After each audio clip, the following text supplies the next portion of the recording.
quick, everyone, grab your metal umbrellas. Just kidding. Hi. Hello. What? And thank you for joining the Wild West podcast. I love that intro. It's hilarious. But over here on my left is the real Alex Gibbons. You can catch him directly after this podcast for the Lightning Fast Fantasy podcast. He is a Kansas City Chiefs fan. That's right, baby. His head is getting slightly too large for the screen that he's on right now. Oh, you guys have known me long enough to know it can be larger. This is true. You can also catch his written content over there on Arrowhead Addict. Check him out, and we can go from there. Down below, thank you for joining us yet again, is Monsieur Jack Kenna, representing his Las Vegas Raiders. And down directly over here, down diagonal, depending on which way you are facing your screen, he is down to my right. We have Mr. Robert Garcia representing the Los Angeles Chargers. Obviously, we had the Raiders on bye week this past week, so this is an opportunity for them to get some guys healthy. And we didn't lose a game. You did not. You did not. Positive. We guarantee the Raiders did not lose last week. Okay, they did not lose. Now, moving over to you, Robert, we're going to cover off the Chargers game first, and then Alex and I have some things we need to discuss about the Chiefs and Broncos game, because after all, this is an AFC West podcast. So, Robert, you go first and fill us in on the good, bad, and the ugly in your game. Yes, sir. So I was actually fortunate enough to be able to go to this game, as I let y'all know in the group chat we have outside of this pod. My uncle, shout out my uncle, has season tickets, so he was able to slide these over to me for this game. So it was good to be able to go out to SoFi, and I was surprising to see that the stadium was actually, very full of Charger fans. It was felt like a very real home game. And from all the other games I've been to, this is my fourth game now. For all the games I've been to before, pretty much every other team took over the stadium when I was there. So it was actually felt very good to actually feel like a home game for once. And this was also obviously our first win, my first win to watch in SoFi. Final score 27-17. I had us winning this game by 3 scores. I think I said 28-10 or 28-13 or something like that. Would have held true had not been for Calvin Ridley, another garbage time touchdown to inflate our points allowed this year. But it is what it is. It was a good game all around. Let up that touchdown early in the first quarter. Those were the first points actually we've allowed in the first quarter since week 1 this year against the Raiders, which I did not know. So that is a very interesting stat, something that I hope plays into next week's game against the Bengals. But I mean, 3 check marks of this game. First half, I said last week it was going to be back and forth, and this was just going to be like a wear and tear game where we just, pound the rock, lean on the defense, lean on the run game, and Herbert is just making every throw that he needs to. Unfortunately, his receivers aren't making some of the catches that they need to, because there was 2 touchdown drops that occurred in this game, both in the first half. Hayden Hurst on the opening drive had one it was a little screen pass, wide open, right in his hands, and he just straight drops it on second down. Incomplete on third, you end up kicking the field goal. So that's 4 points gone. And then Will Dissly, I understand it was a tough catch, and we don't bring you over to make these kinds of catches, but, Herbert just laid it perfectly over the shoulder, right in his hands.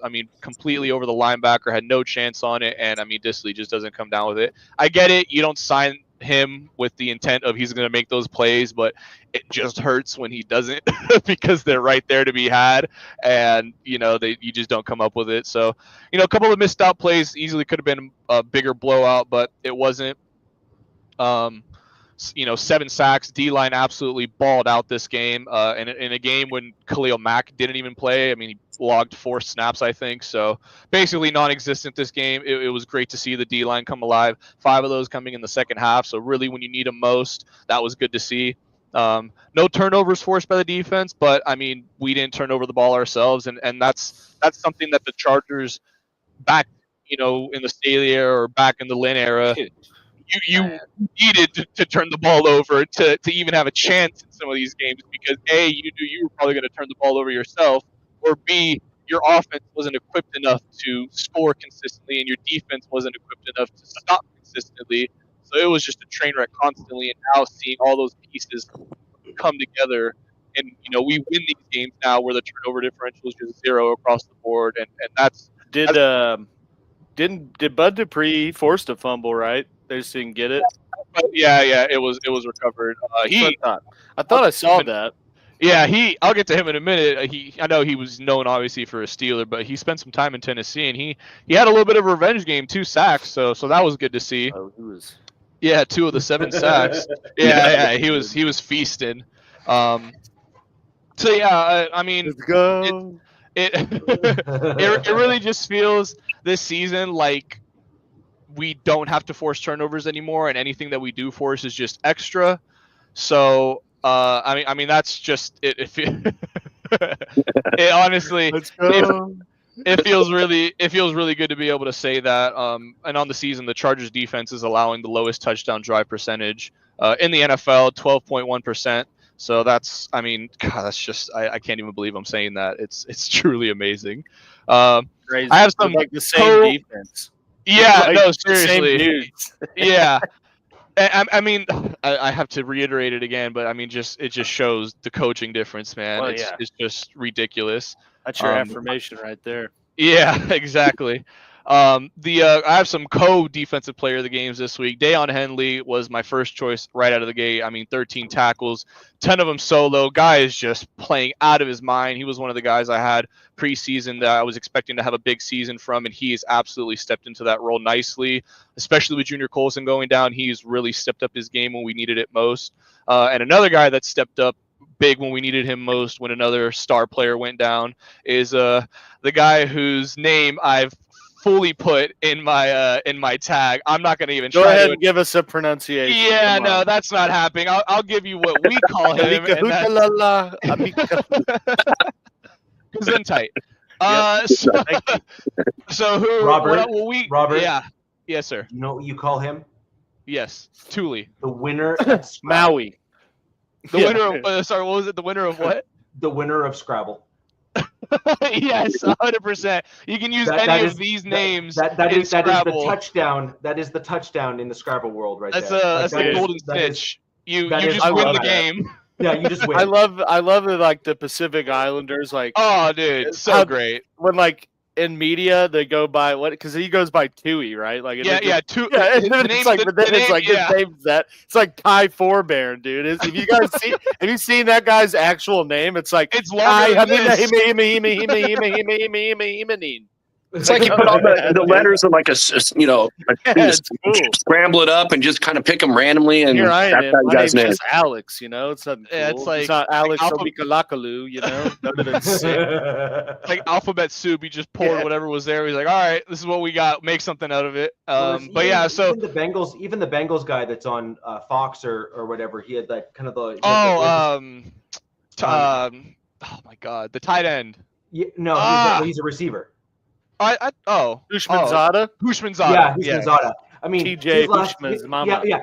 TJ is his first name, which I'd like to actually know what, like, if that's short for something that's much longer, which I suspect. Hold on, we're looking. Unless this puts me on some watch list. I don't even know how to spell Hushmanzada. Gotta love the internet. but this might be bad. Nope, there we go. Yeah, Bengals Raiders wide receiver. Yeah, his name's just Touraj. Junior. Wow, I'm shocked. Touraj. Maybe the J Torah. Yeah. So, but either way, his last name definitely fits. Good theory. It definitely fits within kind of what we're talking about here. Just you said about long last names and stuff, and I was like, "There's that guy." That guy. Yeah. So obviously, what we know him as is Tuli Tuipulotu, which even that's a freaking tongue twister to say. He balled out in the absence of Mac. 5 tackles, 3 of them are solo, a sack himself. He's been amazing this year. The last 3 weeks, kid straight out of UCLA. He has 5.5 sacks over the last 3 weeks. That's most in the NFL. And that's also all his sacks on the year. So in a time when, Mac has kind of gone down with injury, hasn't missed games technically, but, obviously not really a factor, to see the young kid really step it up. This is obviously just perfect timing. You love to see it. And shout out Joey Bosa. Only played 17 snaps, but made him count. Notched his 70th sack on the season. That puts him firmly in second place in Chargers all time, only behind, obviously, the great Leslie O'Neal. Not sure if he's ever going to catch him. I think Leslie's at like 115 and a half, I want to say. So unless Bosa needs to figure out how to not get hurt. Yeah, which, I mean, how far... We're going on a decade of him. It hasn't happened yet. Yeah. We're going on a decade since he got drafted, and we're still saying the same question. We got him getting hurt, and then his brother getting stiff armed by Baker Mayfield. So. Yeah. So I just don't expect anything to happen of that. But obviously great for him for a lot of Chargers. He gets a lot of flack from Charger fans, but he's really done a lot for us over the years. Fruity Smirnoff beverages do that to you. What can I say? Yeah, definitely. They were seltzers, Rich. they were seltzers. They're Robbie, seltzers, your team is doing awesome on defense. It's unbelievable. Yeah, I mean, you guys are 13.1 points per game is what they're averaging. Yep. The best in the NFL. Yeah, so number one. They've been a fantasy MVP for me. They got a rough stretch coming up, which I'm sure Robert will get into. Yes, I'll get into that a little bit later. They have been balling. Yes, I'll stick on the good for a little bit more. Yeah. Let me rest on this for a bit. It might not last long. Driving the knife in there. Yeah. Obviously, the offense did what it needed to. 27 points, and could have been more if some of the drop catches, but whatever. 27 points is great. Third straight game, the offense has scored at least 26, so that's really promising. But kind of playing into that, what we were just saying, the schedule has been very easy these last couple of games. So take that with a grain of salt. Herbert, Lamar Herbert. I mean, Justin Herbert has just been playing absolutely fantastic. Just Lamar Herbert. Yeah, he's man. I'm not gonna lie. I was getting straight hype in the crowd when he was just snatching ankles. So I have his stat line here: 9 rushes for 32 yards and the rushing TD, including in that is 2 sets of ankles broken and snatched, courtesy of Kenneth Walker and Roger McCreary. So just wanted to thank them for those contributions. Greatly appreciate it. And I'll just reiterate this again. Herbert's ankle looks fine, guys. I think I can honestly say that it looks like he is completely healed from that high ankle injury. And we're sitting at 6-3. So you really couldn't ask for much more. In this game, didn't need to do much. 14 of 18. I mentioned the drop catches already. 77.8% completion percentage. 123.2 QBR. He hasn't thrown a pick since week 2. The guy, yeah, the gauntlet does await. The guy's been the guy's just been absolutely balling. Quentin Johnston, another guy I got to shout out. He may never live up to being a first-round pick, but, he's got to take a bow. He absolutely deserves it. These last 2 weeks, 6 catches, 142 yards, 2 touchdowns. He's just been great on the season, man. It's so good to see. I was calling for his head at the beginning of the season, so I will happily eat my words. Glad to see that he's doing well. Run game, once again, doing what it needs to do. 3.7 to carry, 145 we rushed for. Gus Edwards looked great coming off the IR. 10 rushes, 55 yards. He looked better than he had at any point before going on the IR this season. Yeah, man, this I'm just. What more can you say? It was a easy stretch. We won the games we needed to. Still a little bit hurt about that Cardinals game. Really think that one is the only one so far this season that got away from us. But yeah, I'm very excited and thrilled with where this team is at right now. And don't feel too bad about the Cardinals game. Cardinals have been playing lights out football. I was just about to say the only 3 losses the Chargers have suffered this season are all to division leaders. Obviously to the undefeated Chiefs, Steelers, and then the Cardinals. So for a team that a lot of people predicted were going to be last in the division, we're certainly exceeding our expectations 9 weeks or 10 weeks through the season. Who, the Chargers? Yes. Yeah. I didn't think you guys were going to be last. I thought you had us in last. I'm pretty sure. Nope. Someone did. So I think it wasn't me. Jack did. Okay. I had the Raiders last. Now you're in second place, so congrats. In fact, the way this season's kind of out, it's panning out about what I thought. The Broncos and Chargers are kind of in the volume in the middle ground in terms of who gets second, who gets third. Yeah. I did think the Broncos would go past the Chargers this season because I did think that it would take a little longer for Harbaugh to completely turn things around. Clearly, I was wrong about that kind of lead-in period. But I also don't think that it is a stretch to think that there might be a lead-in period when a new coach like that comes into town because you just don't know if all of the players on the roster are going to mesh with what he's wanting to do, right? Like you can only do so much in one off season once you take the job. So, I mean, I think that's look, I'll take the L on that one in terms of that prediction, but I also think that it's not an outrageous one to make given just how tough the NFL actually is in terms of composition of roster. The benefit you guys also did have is that your roster was halfway decent and you were able to get your star players coming back to you on cheap deals rather than leaving. So like Mac and Bosa, where like you didn't have to make those tough roster decisions. They restructured. They restructured in order to give themselves the ability to come back, which I think is that was a saving grace, I think, for the Chargers, to be quite honest, just because you didn't have to then go through like a full rebuild. You know what I mean? Like you just had to kind of do some tweaks, some modifications, and all that kind of stuff. Yeah, the biggest thing the biggest unit that went through a rebuild this year was the offense. Obviously, you lose Mike Will, you lose Keenan Allen, you lose Austin Eckler. So you like really your main pieces in the run game and the pass game. Although Eckler wasn't great in the run game, he was a better receiver than he was rusher.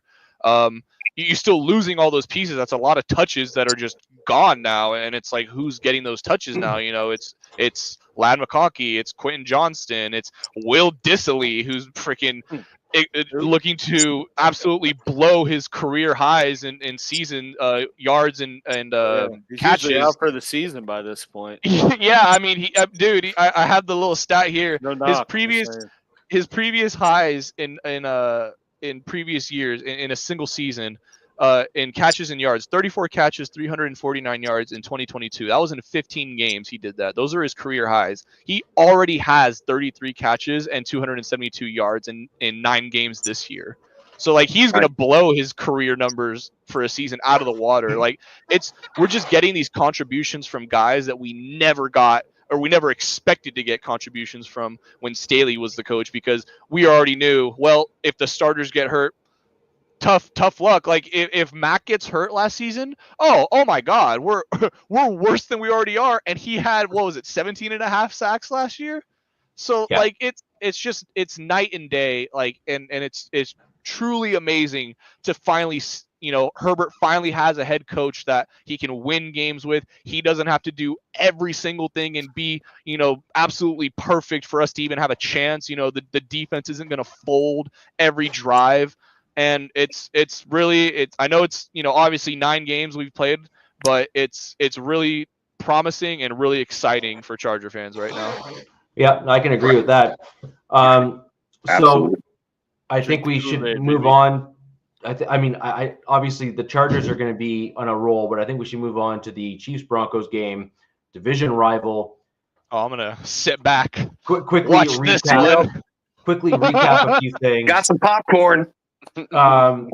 So obviously, Alex, I was obviously mistaken in my prediction. I did think that this was the opportunity for the Broncos to beat the Chiefs. I think my reasoning behind that was fairly sound. The Chiefs are getting Pacheco back now. He's been recalled from IR. You're going to start getting some of your guys back who are kind of in the long haul of the IR pieces near the end of the season, coming into playoffs, et cetera, et cetera. It's clear you guys are making the playoffs. This isn't even a question. The big question is where are you going to seed in the playoffs? Is it going to be like number 1 or number 2, pretty much in terms of the seeding? Right now, it's a clear cut number 1. Mm-hmm. However, a few things I wanted to go over with that particular game that we saw this past Sunday. Mm-hmm. Obviously, number 1, defense clearly played well. So that's great. However, what we did see from the offensive line and in turn from the officiating crew, which I had some pretty big time issues with, was they were willing to call. What does that mean, Robert? We trying to get at there. You can only see me from the shoulders up, dude. Come on. Hey, former O-lineman. Well, in fairness, Alex, when you see like the top of the screen versus the bottom of the screen, like there is a clear like very top heavy. Yeah, right. That's fair. So, but basically, what I was getting at is we saw some calls against the Broncos, which were potentially not calls that you would see in a lot of different NFL games. And then we saw some very blatant, I mean, there's a couple gifs going around, like on Franklin Myers, for example, who came around the edge against your right tackle. And you can see like he's trying to go after Mahomes and his jersey's like behind him because it's being held by the lineman. There's just calls like that that are typically deemed like too blatant to not call, that were not called in that game. And I kind of took issue with some of that kind of stuff, especially when, like, for example, the Jones penalty there negated a sack on Mahomes that would have then kind of turned that into, I believe, a 3-and-out or close to it, or could have been. So I just think little things like that kind of do a disservice to what should have been, and actually was at least, an entertaining game. But I think it puts like an asterisk beside it, because you never want to see officiating be the difference maker. You want to see the play on the field being a difference maker. I don't know if you can really say that, Richie. You got your field goal blocked. Otherwise, you would have won, and you would have been telling me how you were absolutely correct. And everything else. I mean, even with the officiating, Will Lutz just had to kick it, you know. Well, I'd say more the O-line. I'd say more the O-line had to block. Wait a minute. Right. And what is my major thing been with my Denver Broncos the entire season thus far? And I'm getting in Twitter spats now with the Let's Talk Broncos crew, Andrew Mason, a bunch of other major guys within Broncos country that are like major media talent. And they're like, Denver Broncos, #1 pass blocking offense in the NFL. And I'm just like, come on, like, stop with the crap. Like, just stop it. Like, based on what stat, based on I was going to say, where did they get it from? Yeah, it's like, dude, like, just stop it. Like, you're not the #1 pass blocking offensive line. If you were, you'd be winning more games. Okay? Look, we're 5-5. Like, you'd be winning more games if you had this top elite pass blocking offense. It's just a fact. Sorry. Mm-hmm. So, and kind of getting back to the blocked field goal, Alex, I also messaged Tyler Columbus on X shortly after that game as well, who tried to defend Forsyth. If you don't know who he is, he's the dude that bounced his ass off the floor. Yeah, he's the dude that bounced his ass off the floor. You know, like a skipping quarter on a pond. Yeah, that's that dude. And everyone, all these guys are saying, "Oh, totally normal for someone to get thrown back like that." And I'm like, no, not really.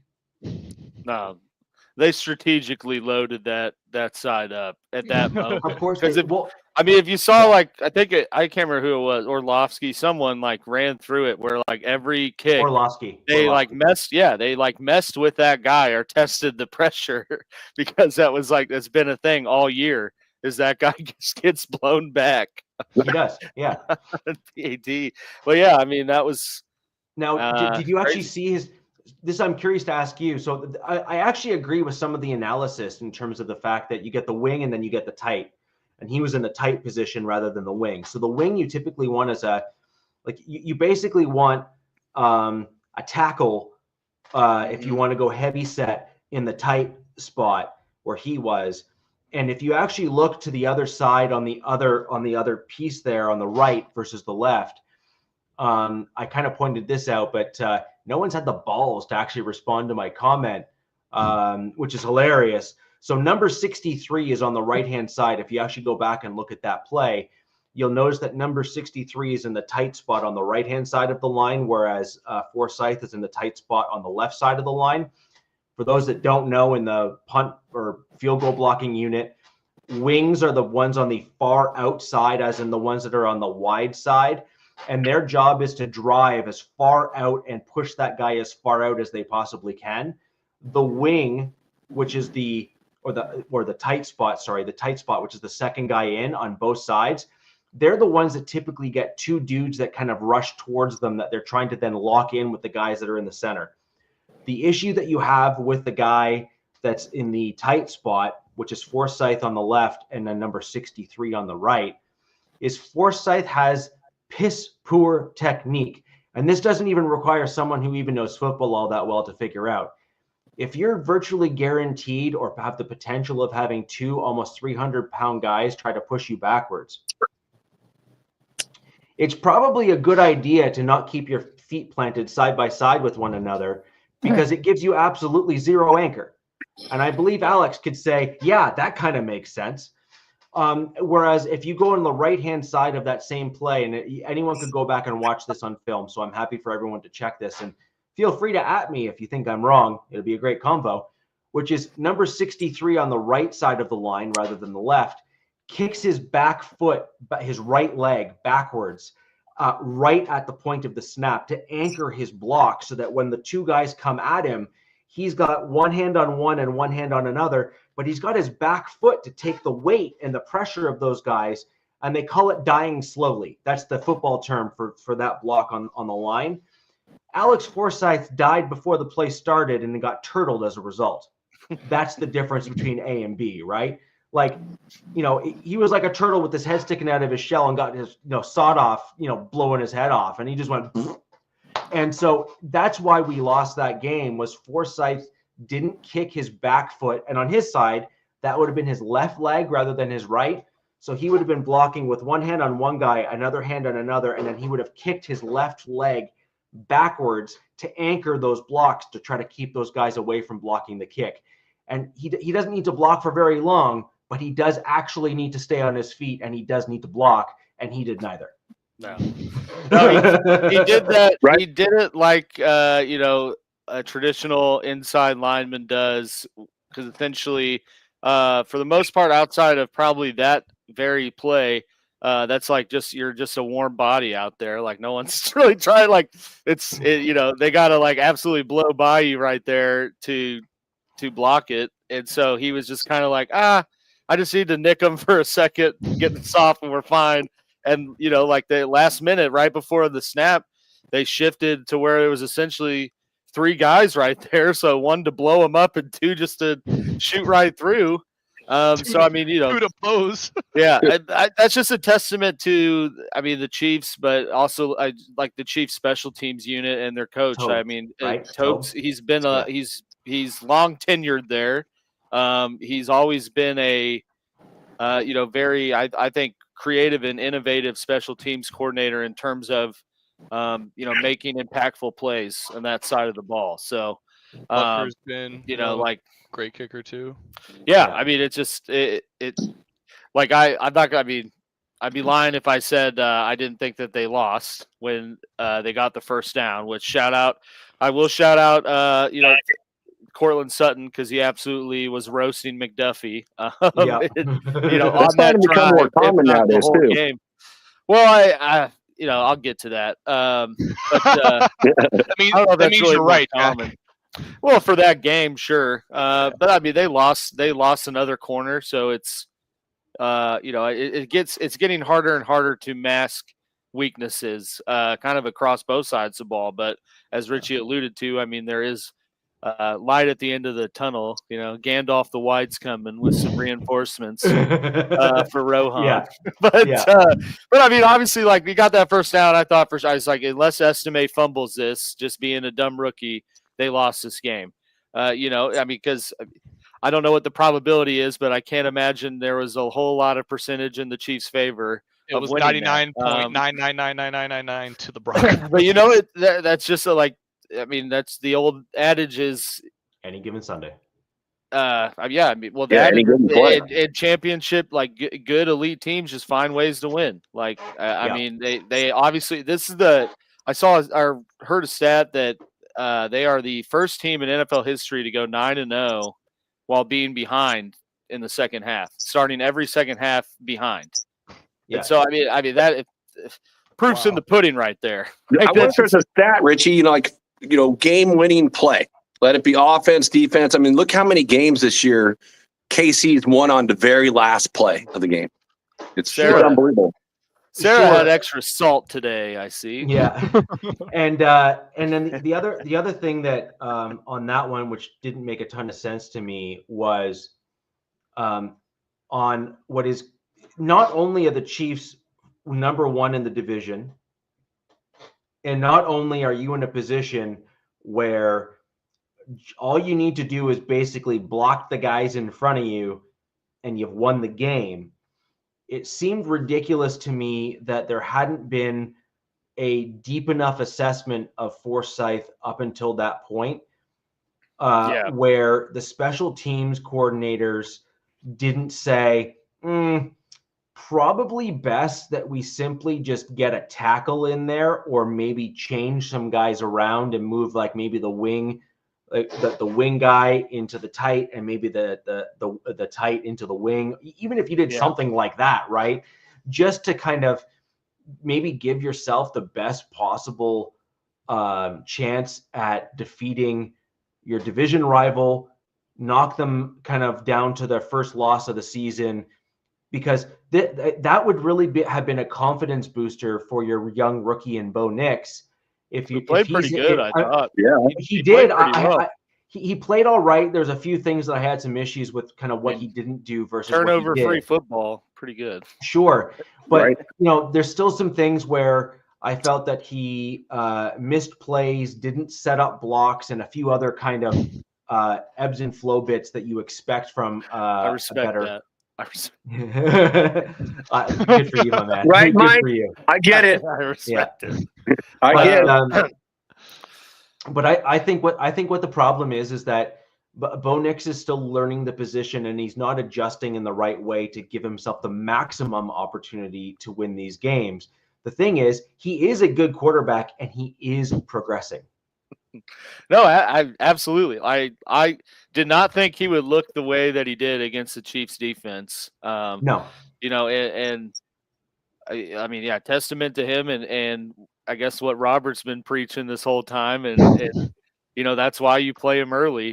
For if your kicker makes the kick, it's a game-winning drive. If the kicker makes the kick, that's the staple game. That's the coming out party. That's the Bo Nix legacy drive there. I mean, still like don't let that kick negate the fact that he completed every throw he needed to put them in the position to win. And I mean, and for your rookie to do stuff like that, I mean, that's positive. I mean, the game went pretty much how I thought it would, and that I knew it was going to be two elite defenses going back and forth, and who makes a mistake or just who has the ball last, and that is essentially what it came down to, and who had the ball last, because no one made a mistake. But I don't think anybody would have predicted that ending, though. No, I mean the glaring things that came out for the Chiefs is, I mean, obviously their offensive tackles are the biggest weakness, of not just the offensive line but the offense as a whole. It's hindering a lot of things that they can do, and then Mahomes, I think, is either subconsciously or very directly speeding up, throws and reads that he makes, knowing my left tackle is probably going to get blown up on this play. And it only made it worse when Wanya Morris got hurt and went out, and then Suma Mataya had to come in, who, I mean, had a great first week, but he's a raw rookie, and I think needs to be redshirted. He got pushed around. But Vance Joseph, Kelsey said it today. He's the worst defensive coordinator to go against in today's game, just because of how good he is at hiding and disguising things, and he's kind of like Spagnuolo in the same way of disguising pressures and very creative with where he brings it from. And I mean, that was certainly on display. But I mean that kind of, I think, became more apparent in seeing how bad the tackles are and what that impedes this offense with. And then at the same time, I mean, we saw that if they're not able to run the ball, that there's a very big cog in the machine that makes the offense work. I mean, up to this point, Kareem Hunt has looked like 2017 Kareem Hunt. Well, 2018 Kareem Hunt. We'll go there. Pretty good. Not to the elite level he was his rookie year, but I mean, pretty solid. And basically, I don't even know what he's averaging, but essentially, I think probably 3.5 yards a carry. And they've been able to give him 22 plus carries a game, and just know we can give Kareem the ball here. Literally, no one can get any movement, and somehow he will fall forward for 3 to 4 yards. So we can use that to move it forward. Couldn't do that in this game. I mean, he averaged 2.5 a carry, had 35 yards on 14 carries, and you saw at times how that created a cog in the flow of their game and just the ability to set plays up. So, I mean, up to this point, with injuries like that, I mean, them being able to run the ball has been what's progressed things forward. Because they're still not very explosive, down the field like vintage Mahomes offenses have been. I didn't expect that to really come out in this game, just given who they were playing, and I mean, with the solid secondary they have. But I mean, I thought Mahomes looked decent. He didn't throw a pick, so that's certainly a plus. 2 games in a row. I was actually surprised about that, to be quite honest. I was surprised. Yeah. But they also, I mean, it was like they didn't really take any huge design shots, though, either. No, they were kind of like, we're going to keep them honest with the run. If we get the run, great. If not, like, we're taking what the defense gives us, And, and Alex, with Kareem Hunt, and you mentioned him, but look what he did out of the backfield. I mean, he had 7 receptions, 65 yards, so it's just kind of an extension of the run itself. Mm-hmm. Yeah. And I think he was your team leader, if I'm correct. Oh, he was. Yeah, I mean, by 1 yard, him and Kelsey. But yeah, I mean, that's just like I said.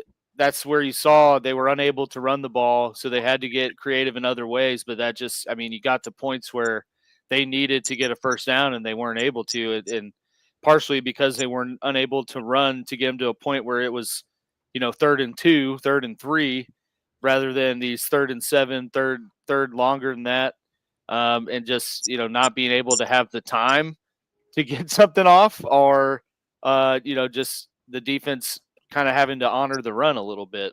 Yeah. So those were the 2 red flags, I'd say, from the game. I mean, obviously only being able to put up 16 points or 14 points basically is, I mean, not good. But I kind of knew that would happen in this game. Divisional opponent, though, right? Like you're talking divisional opponent, and not only is it divisional opponent, but we also the Broncos happen to have like a top 5, top 3 defense, depending on metrics you're looking at. Oh yeah. Well, like they were a good, they're an elite defense, and that was pretty apparent. Us 3, the Broncos, Broncos, Chargers, and Chiefs have 3 of the top 5 scoring defenses in the NFL. Yeah. So I mean, these division games are going to be bloodbaths. Hey, Raiders got top 5 scoring defense. It's just going the wrong way. Sure. I don't know what stat that is, Jack, but I don't think it's one you want to be on. No. But when Alex, the only other comment that I had in some of my notes here, I mean, obviously there was Kareem Hunt kind of looked like he was kind of a way back throwback kind of in some regards, and some of the plays he made. So, I mean, congratulations. That was obviously a fantastic signing for your team. Yeah. And then you also saw Kelsey make a few plays, but not quite to the extent you're typically are used to seeing Kelsey make. He had 1 or 2, but not like the one, like there's always that one that Kelsey seems to make every game where it's like the thing that kind of breaks up the opponent to kind of like, kills them internally. Kelsey was seemingly unable to make that play against the Broncos defense, which is obviously good for us, but certainly something that KC has come to rely on in some regard. The one play that really took me back as well, getting back to some form of officiating issues, and that was really my major gripe that I have with the game, was you had Hopkins, who was going against second-year corner Riley Moss, and he caught the ball. Obviously, made a good play. There's no denying that Hopkins made a good play there. It was a fairly good play too. I think it was like 20 yards or something like that, or 15 yards. Yes, the one. And then he hovered over Moss. And this is the one that, again, it's one of those things where the NFL has pretty much automatically called those types of things against the wide receivers that do it, because they're saying there's no place for that in the game.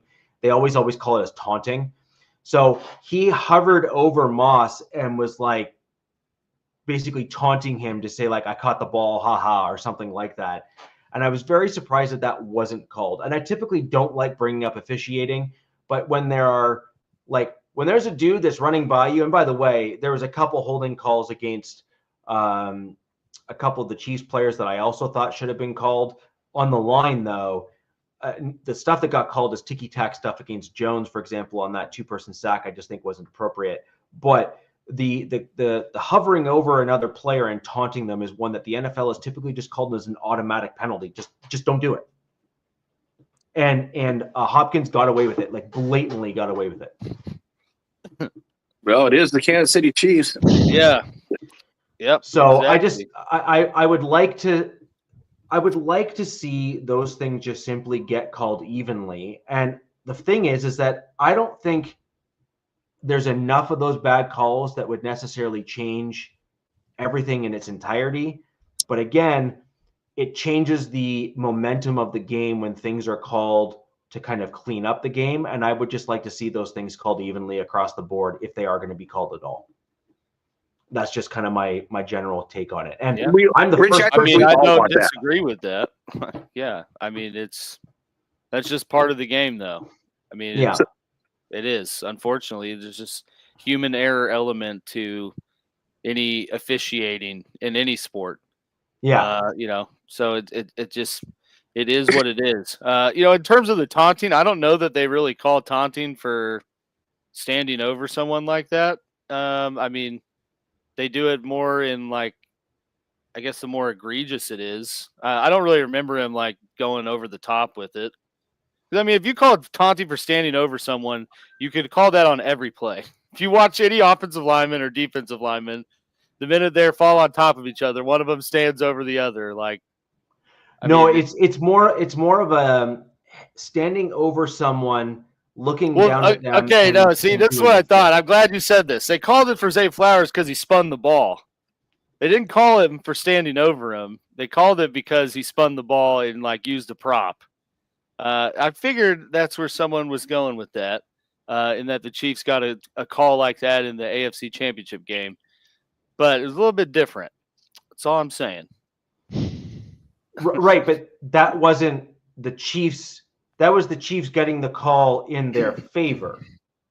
Yeah, but it's also apples to oranges because it's not the same taunting that you're describing is what I'm trying to say. No, you can't use a prop. In fact, they call that taunting, but it's actually like if they wanted, they really ought to have changed that to call like use of prop or something like that as a penalty. Right. Because you differentiate the two, because you're correct, Alex. You can't use a ball or anything else in a celebration in terms of what you're doing. You can celebrate, but you can't do it while hovering over and belittling your opponent, and you can't use a prop while you're doing it either. Yeah. You can do the celebration thing, but you just can't do it in a certain way, and I think that's fair.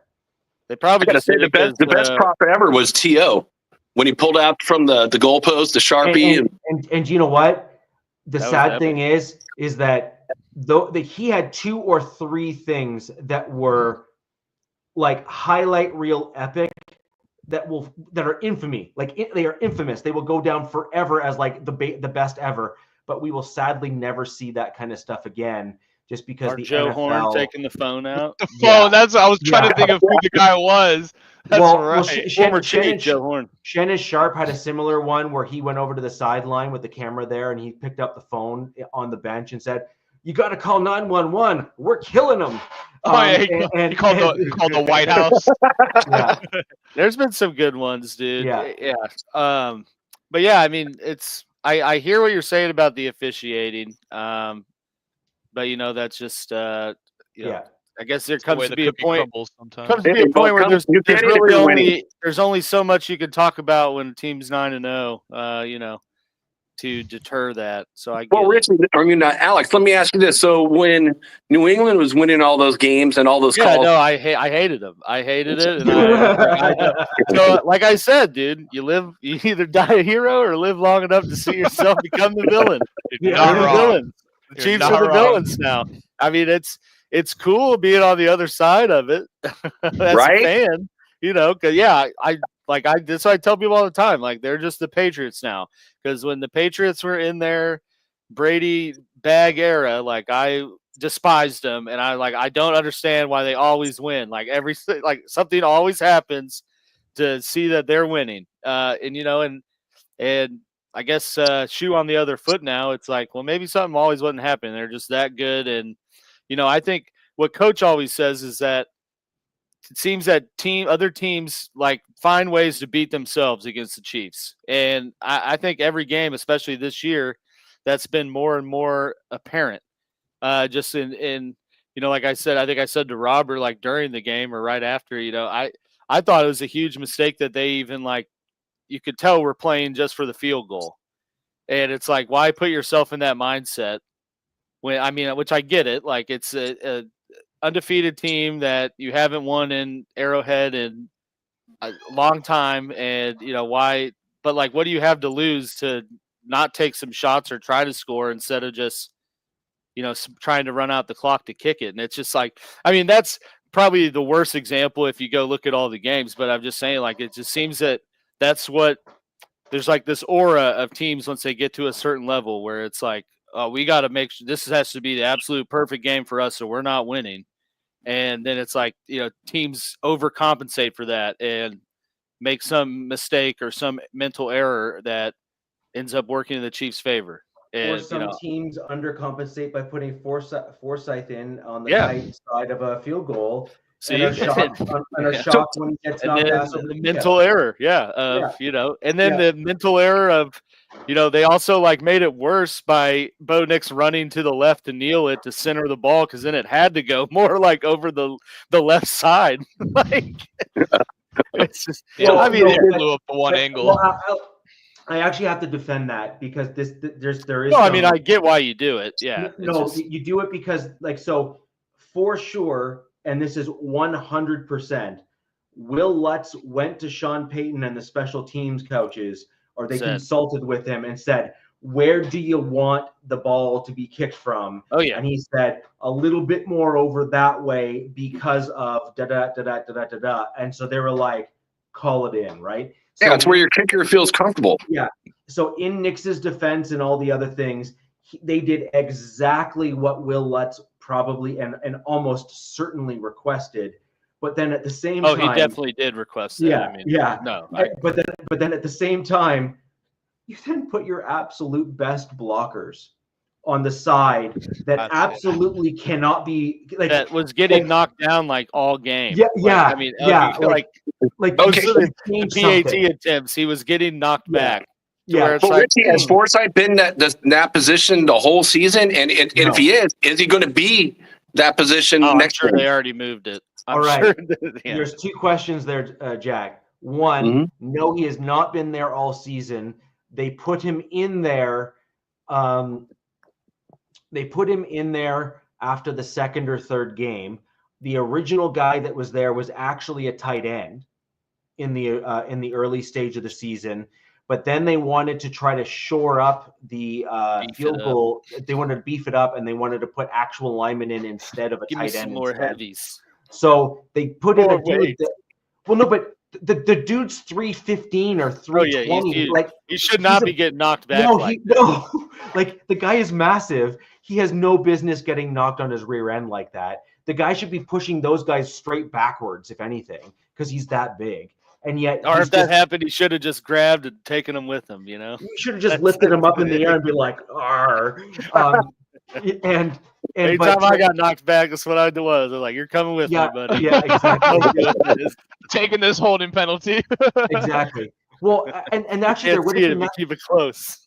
But Alex, there actually would have been nothing wrong with that, because if he had taken a holding penalty, we were at the 35. That would have knocked us back either 5 or 10 yards. That's to be honest, I don't even know that they will call a holding penalty on that. Probably not. I mean, because in all reality, think about it. You got another grown ass man going down this way.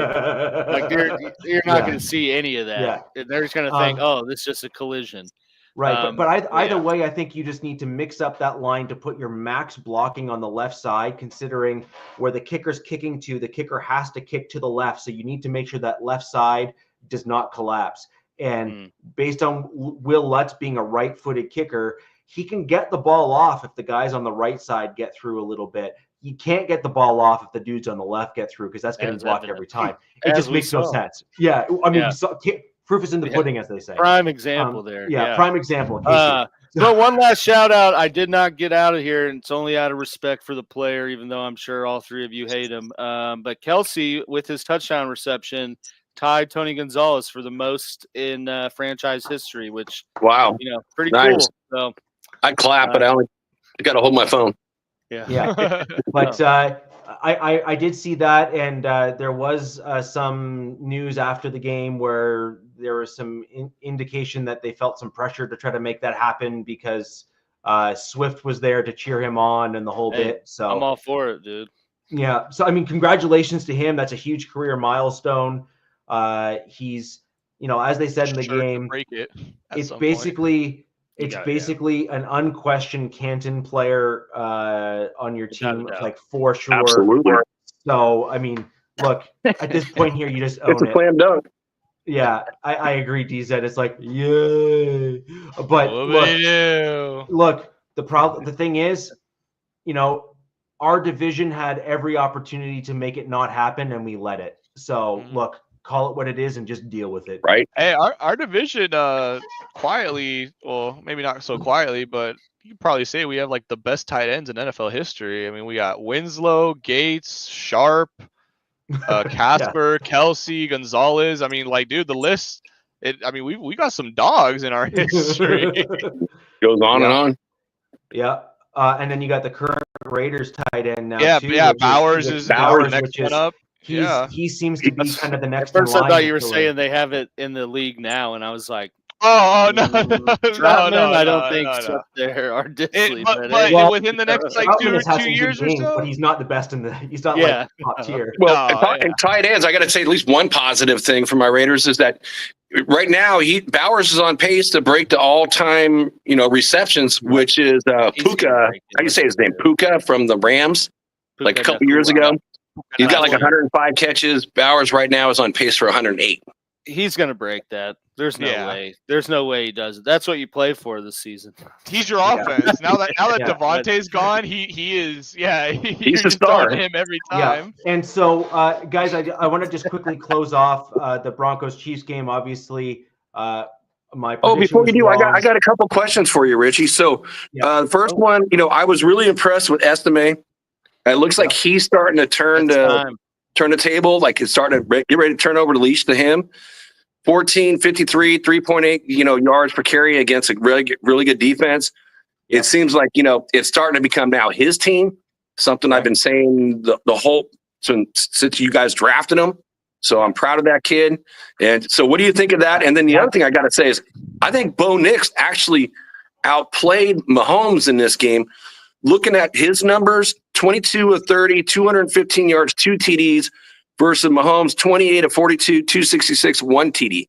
So, again, every single week I see Bo growing, and against great defense like that, that's pretty damn impressive. Look, I'm going to say yes and no. I think that Bo Nix took 2 sacks in that game that were simply put unacceptable, and that was a huge differentiator. Now I'm going to also wasn't that the only 2 sacks in the game though, right? I think that Casey got correct. But I mean, you can't lose 15 to 20 yards on a play as a quarterback. You have to know better. You have to be able to know to throw the ball away, that sort of thing. That's what I was saying earlier in the show, where my issue with Nix is that he's just not adjusting the protections in certain plays, and he's just like it's not even just like, oh, I messed up. It's like, dude, you didn't mess up. Like you were so far off the mark that that was trash. Like on the sack with Nick Bolton, if he would have identified that and changed his protection, it would not have been a 10-yard loss. Ship protection, do something, and you don't get sacked by Bolton. And that was a momentum. It drew the momentum away from the Broncos, and we had every opportunity to continue that drive and do all sorts of good things. And then there's the other one that was even worse than that one from Bolton, where he lost like 17 yards or something stupid. Like it was ridiculous. So that was my comment on Bo Nix. On the flip side, though, the fact that you can look at Mahomes and Bo Nix stats, Bo Nix as a rookie and Patrick Mahomes as arguably the best quarterback in the league, perhaps likely without question. I think that's a fair statement. Yeah, I was going to say maybe not arguably. There's no argument there. No, but the fact that you're able to mention those two guys in the same sentence and say the rookie played like to that same level, I have to say as a Broncos fan, that's rather encouraging. But then again, I kind of revert back to my pessimistic side, which I just can't help, which is you still only scored 14 points.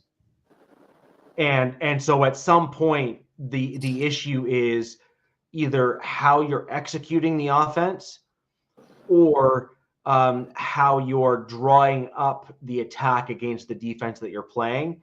And I think that the Broncos did better than they should. They should have done better because I think that their run game was doing very well against the Chiefs defense, and they didn't lean into it more, and they could have, and we actually should have done better. And I think that Bo Nix should have just recognized, or Sean Payton should have just recognized that Bo Nix is still lagging behind those play blocking, his pass blocking to adjust protections. Now, Jack, with regards to your comment about Estime, I agree. I believe this team is turning over to him. My only concern with Audric there is that he has a bit of a history of not holding onto the football when he should, and he is a rookie running back. And so, look, runs hard, does a good job, has some extra speed combined with size. But at the end of the day, if you keep putting the ball on the turf, you ain't helping your team and you're helping the opponent. So we need to make sure that he keeps up with his play against the Chiefs, hold on to the football, continue running hard. And yes, I think he then is going to be a tremendous asset. I do have a comment on that. It's like looking at him at Notre Dame. He didn't turn the ball over very often in the way of fumbles, but has he had that issue with the Broncos? This year? I think in the preseason he did. Yeah, he got hurt. Yeah, he did. And well, that's when you want him. You want him in the preseason. You don't want him in the regular season. Yeah, he's had one, I believe, or two in the regular season as well, if I'm not mistaken. So, yes, he has had some fumbling challenges, but this past game, he did well. Now, on a side note, if we're talking about really good players, Devon Bailey. Number 17, Alex. Yeah. I mean, that dude, he did pretty good. Yeah, he did. Yeah, that was pretty solid, man. Like he's a good player for our team. And another guy that I have to bring up just because I thought he did a good job against the Chiefs as well. And for some reason, Broncos fans are not giving this dude credit, and I think he does deserve it, is little Jordan Humphrey. That dude is one big wide receiver. Yeah, he's not little. He ain't Lil. Okay, that guy's a big dude, and he did very well. But I did want to just quickly transition to one piece. Bailey came from Utah. Yeah, he did. Yeah, I did want to just transition to the special teams coach who has retired due to health and medical concerns. Westhoff. He is responsible. No, he's responsible for the big. He's responsible for a huge turnover on our special teams. We were pretty poor last year in special teams. He is a main reason why the Broncos special teams is actually much improved this season, despite the Forsyth turtling. Our special teams play has actually greatly improved this year compared to years past. So I did want to wish him all the best. I really hope that he bounces back and beats whatever health concerns he's trying to overcome here. So wanted to say I wish him the best and hope that his health hasn't suffered as a result of football. So that's and that's really the major news that I have for my Denver Broncos. I just thought it was a smooth transition to talk about A versus B, because obviously the Broncos lost on the special teams play. And I think it was important to kind of give Westhoff his due, given the fact that he has done such a good job for my Denver Broncos. Well, God bless him. Hope you get well.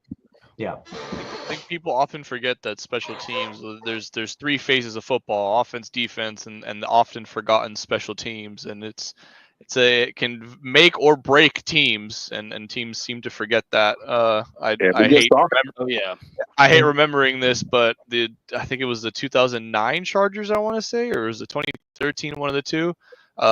Number one team in defense and offense in terms of yards, and did not make the playoffs because the special teams. Yeah. Well, Alex, actually, to kind of tee off of what Alex said about Tobe, who is one of, if not the best special teams coordinator in the NFL. That's pretty fair. Okay. There's a reason why he keeps coming up as head coaching candidates from time to time, because the dude is so good on special teams that you know other teams are like, look, we have to give him a look.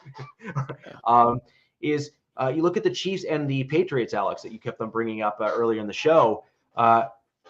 You have Tobe, who's top notch in special teams, and the Chiefs have been top notch in special teams for a long time now as a result of his tutelage there on your team. And the other team that was known for absolutely elite level special teams play was the New England Patriots under Bill Belichick. Yeah. Right? That was his thing, was, you know, special teams is that difference maker on the team. And he put actually a lot of extra effort into coaching special teams plays because it paid off. How many times did we see the New England Patriots kind of maneuver in certain special ways and just win on a walk-off field goal? Adam Vinatieri, Steven Gostkowski. Yeah, a lot. Yeah. I mean, when you only have two kickers as a franchise in like 25, 30 years, it's pretty damn good. It means you're doing something right in the special teams department. Well, and the fact that both of those guys, I'm pretty sure one of them's in the Hall. Yeah, Vinatieri's in, I think. Gostkowski will get in. Just a matter of when. Yeah, and so that's what I'm saying. Like he's gold jacket material. He's literally, one of them won 2 Super Bowls with with kicking. So. Yeah. I mean, if there's ever a kicker, one more, but personally kicked a ball through the uprights to win. So yeah. So, anyways, I think that just highlights your comment there, Robert, and also backs up, you know, Alex's comment earlier in the show, which is that third phase, while often overlooked, is also often the most critical on your team. Look no further than the Denver Broncos in that last game there, because you know you make that field goal, you win the game. You don't make that field goal, you lose the game, and that was the make or break in that game, and that's what it came down to. So. Moving onward and upward to this upcoming week. Before we do, though, do any of you have any additional news you'd like to share in terms of cuts, additions, injured players coming back, etc.? Well, I do, and I got to give you guys props for all your teams. For the Chargers are ranked 6 in special teams, Kansas City's ranked 8, and Denver's ranked 11th in the NFL this year. Ryan Ficken, don't let him leave. So talking about health-wise, you know, Raiders got good news. They got Michael Mayers. He's back at practice now from whatever his health issue was. But and there's still no release about what actually happened. So we're all going to speculate to the day we probably die on that one. And of course, you know, Raiders had a bye week. That was like the one player that's really coming back. Of course, you know, you guys probably talked about it last week after I hopped off. All the coaches that got fired on the offensive side, all the guys that got hired on the offensive side. So that's been kind of some major turnover. The offensive coordinator, the offensive line coach, and also I think the passing coach got Scott Turner got promoted over to the OC. The old Norv Turner, who's played for the Chargers and the Raiders, now he's like an advisor, a senior advisor, probably just there to help the son draw up plays. That's probably what that's all about. I got a coach with my daddy. Right. He's not giving my dad a job. Get him a job. Yeah. So it's all turning full circle there. There hasn't been a lot. I mean, well, again, it's a bye week, so there isn't really much there. So the Raiders play the Dolphins. And so right now the Raiders are an 8-point underdog on this. Dolphins just got done, beating the Rams. They did not give up a touchdown. It was all just field goals. They got 15 points on field goals. And they got like the 7th, highest blitz rate in the league. I was looking at the team rankings. Raiders offense is 30, Dolphins 24. Points wise, Raiders are 25th and Dolphins are 30th. But Tua's been out. So you can understand why those points have been dropping. Even with Tua being out, it's amazing how well that defense for the Dolphins has played. I mean, they lost to Arizona 28-27, so 1 point. And Arizona, we talked about it earlier in the show. Leading the division, they're on the rise. And they lost to Buffalo 30-27. So, I mean, that's another tough opponent. And they get this win. And they not only did they get Tua back, but they got Tyreek back. And with Tyreek Hill, they didn't have, again, he's getting put into the game. He's got 3 receptions, 16 yards, two rushes for 11 yards. So the Dolphins are tracking right now to be a much better team than what they were, even though they were playing tough football. And again, looking at the comparisons, Raiders rushing is 32nd in the league, so it's the NFL worst. Dolphins are the 9th. Defense-wise, giving up, yards, Raiders are 12th. Dolphins are 7th, so they're top 10. Passing, Raiders are 11th, which, again, that shows what our DBs are doing out in Las Vegas, which I'm pretty proud of. Dolphins, that's where they might be able, we can probably sting them. They're ranked 25th. And then, of course, running, Raiders are 22nd and Dolphins are 12th. Points, Raiders are 30th. So they give up a lot of points. And it showed in that New Orleans game. It's going to be really interesting just to kind of see what happens. And the Raiders did name their starting quarterback today, which Uncle I don't. Rico. Yeah, Rico's going to get the start again. Again, I can see both sides of the coin. Minshew's never had a horrible season like this. And before the season started, we were talking about, or at least I was talking about, he's had some of the best weapons he's ever had coming into a season. But boy, with Gonsby and, the offensive line and offensive line coach that they had, which again, I love the fact that Philbin is now going to be the offensive line coach. I think he's a major upgrade at that position. So I have higher hopes. So after how bad the season has gone, I actually had higher hopes. And then I started looking at the Dolphins and going, oh, I thought, we could probably sneak one out. And I'm like, whoo, they've been playing lights out too. So in the way of what they've been doing. So they've been really impressive. I mean, Calais Campbell, all I can hope is Father Time. It's a short week, coming from, a Monday night football game and not getting tons of rest, which he has not been practicing just to get that rest. I mean, the boy had 3 pass deflections. One of them turned into an interception, and he had a sack. And he just pushed that offense. He's almost 40. Yeah, he's almost 40. He's made of vibranium, dude. Yeah. No way. Oh, and sorry, Jack, isn't the dude like 6'9" or 6'8"? Yeah, he's 6'8". I thought he was 6'7", but I mean, it's an inch. Give it, take here and there. Depends on what. Let's see what it says. It's really all the same once you get past 6'7". There's really no differentiating. It's big. Yeah, Pro Football Reference has him at 6'8", 307. Oh yeah, he's big. Yeah, he's a big boy. And he is 38 years old. And he just never diminishes. I mean, you keep signing these 1-year contracts. It's amazing when you hit a certain age, even you got to be in an all-pro like him, you're signing these 1-year contracts, year to year to year. It's a 4.85 40. That's ridiculous. Hey, man, can you imagine? I mean, a guy like that, you pick that guy off and he's chasing you down. Yeah. Well, man. Like Jack, this is the problem: is that teams keep on having the same mindset that you are now, which is dude. No, that's why I'm just saying it. Dude, just what the history's been. 37. No, but the point is that everyone's kind of coming at this with the same mental mindset, right? Which is, dude, you're 6'8", your spine is like enormous. At some point, your back won't be able to take hitting people. Like, your time's about to come. And he's like, hold my beer. And then it's like 36, 37, 38. And it's like, he still hasn't hit the wall, really. No, I mean, that's what's unbelievable about him. It's like, you got to figure you're going hand-to-hand combat against, dudes that are over 300 pounds all these years, and he's still able to keep going. It's still impressive. And over 10 years younger than you. Yeah, I was going to say, he's going up against dudes that weren't even born when he was like, in the league. Oh, man. Right? Yeah. No, I think this will be a good game, though. The wild card is obviously the Dolphins haven't had Tua, so it's hard to really measure, where they're at.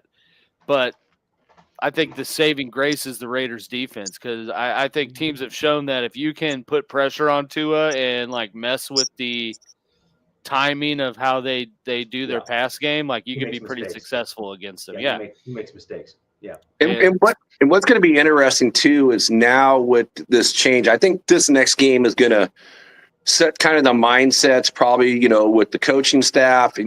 We're almost at a point where, hey, do you let the young guys just get in there and play? Yeah. When do you really start looking at that and going, okay, that's tanking, Jack. Not tanking, but give them a shot. You got this. It's about time to think of that. Like Corey Richardson, like Nate Hobbs last week. Question. Here we go. Pending fantasy question for you, Jack, as our Raiders expert. Do you think we see a resurrection of Zamir White now that we have gotten cleaned house on the offensive scheme play calling realm, and No, damn, I don't. And DZ, I'm not doing the glass is not half full. I just don't believe. I think the offensive line is a mix of guys that are zone blocking and a mix of guys that are power blocking, but they're not good at both. Yeah. Which has been their Achilles heel. So Zeus's, strengths are, okay, he's a big Georgia country boy, and he runs outside. 5-inch arms. Well, and he's super fast. I mean, that's the thing. He just doesn't have vision to really run on the inside like a Josh Jacobs and be able to see the hole to make the cut. Where when they used him on the outside, he can use that speed, because he was running like 4.38 or something like that coming out of college from Georgia.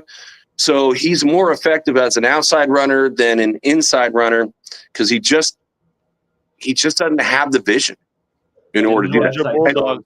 And that's a compliment I would give to Estime. Estime has vision, but he's not that fast. But he has the vision to make guys miss and blow up the play. So, yeah, I wouldn't take him in your fantasy league. So, Jack, I know that you probably disagree with me, but my prediction for Zeus is the last 2 games of the season. I think he will have a resurgence, because he seems to have a knack for finishing strong in the NFL season. Just got to bench him. That might happen, when you get enough guys hurt and tired, and he didn't play the whole season last year until the last 4 games when Josh Jacobs got hurt, coming in there fresh. So, I hope you're right. I would like to see it, to see some promise out of him. I think he kind of surges in those last 2 games of your season a little bit in terms of looking better, generally speaking, or last 3 games even looking better, generally speaking. And Sierra, why would you say he only gets better when you be on another team? Answer me that question. Disgruntled Raiders fan. That's why. Well, he did say that earlier. He already gave us the answer. We're all that, right? All this. No, Jack, I actually have a question with regards to this upcoming game. You mentioned Calais Campbell. You've mentioned your offensive line, which we've mentioned several times over the course of the show here, over the season. It's no shock that the Raiders have probably found their center of the future. They have a left tackle, sort of, but every other position on your line is basically needs to go and change, right? So fair enough. So now the question is, if you have, say, 2 guys solidified and 3 guys not, and then you'll of course also need depth because injuries are a thing too. Do you believe that the change in offensive coaching staff and the bye week will yield better results because they are going to perhaps lean into more of what your team is good at versus obviously Gonsby is gone for a reason.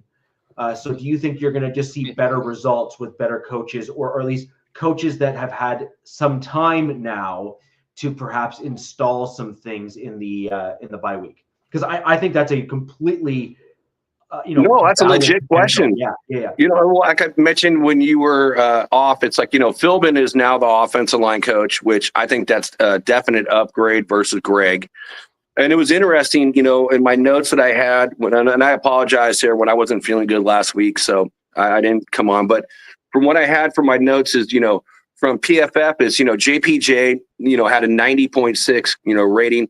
And then a guy I talked about on the show in the very beginning of the season, I said he's going to get cut, was Jordan Meredith. He came out and played the left guard, and he had an 81.5, PF grade. And right now, I think, they got probably the best combination of the offensive line. I think it's going to be an improvement because you can't get any worse than Gonsby. That's what I was going to say. I was waiting to say that, damn it. So I had to take the word. You can't get any worse. Yeah, I think it's going to be better because it's pretty low comparison rate. Because it was the worst. So anything is better than the worst. Anything is better than the worst, yeah. Right. So, and that's why I was thinking, initially I was thinking of really a possible, upset. I think about going back in time, against, Dolphins as an old school Raiders fan. I think of when Miami had that, pure season where they didn't lose a game, and then they go to Oakland and we play them and then we beat them, with the sea of hands play. And I was thinking, boy, you know what? We got, we do have some history against Miami. And I'm thinking, the vibe is like, I think the whole Raider Nation, the vibe is just, we're so much more happy with what these guys being gone and just getting rid of them. And then just seeing, okay, yeah, well, Scott's had some experience, as being an OC. His dad's going there to help him out. How many head coaches do they have helping these guys out? It's like, hopefully they can put something together. And I like the fact that Whitehair is no longer playing left guard. He was like, he's like your foresight every single play. It's like every single play. The guy was just so bad. I just don't understand. And they tried putting in Pete. He was a turnstile too when they got from New Orleans. And they go back to Forsythe. And then, of course, when JPJ came up and was healthy, they put him on there and they removed him.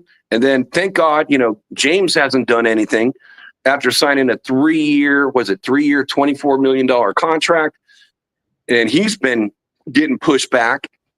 And seeing JPJ come out there, and Meredith has been a steady Nettie throughout training camp. And when he's come in, he's actually played pretty well. So, yes, the vibe is like, oh, our offensive line, we got better players out there. They're finally picking better players. And you got a better offensive line, coach. And I don't care who you put in there. Shoot, it could be one of my dogs, going out there to be the offensive coordinator. It's got to be better than Gonsby.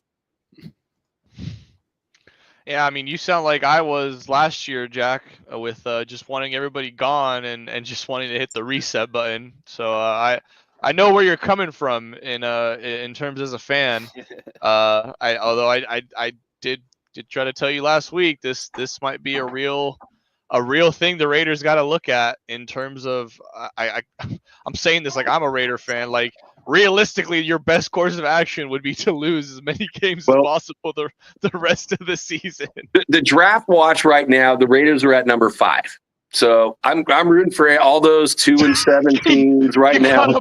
Bump that up to like at least 2. Yeah. At least for 2. All of them. At least.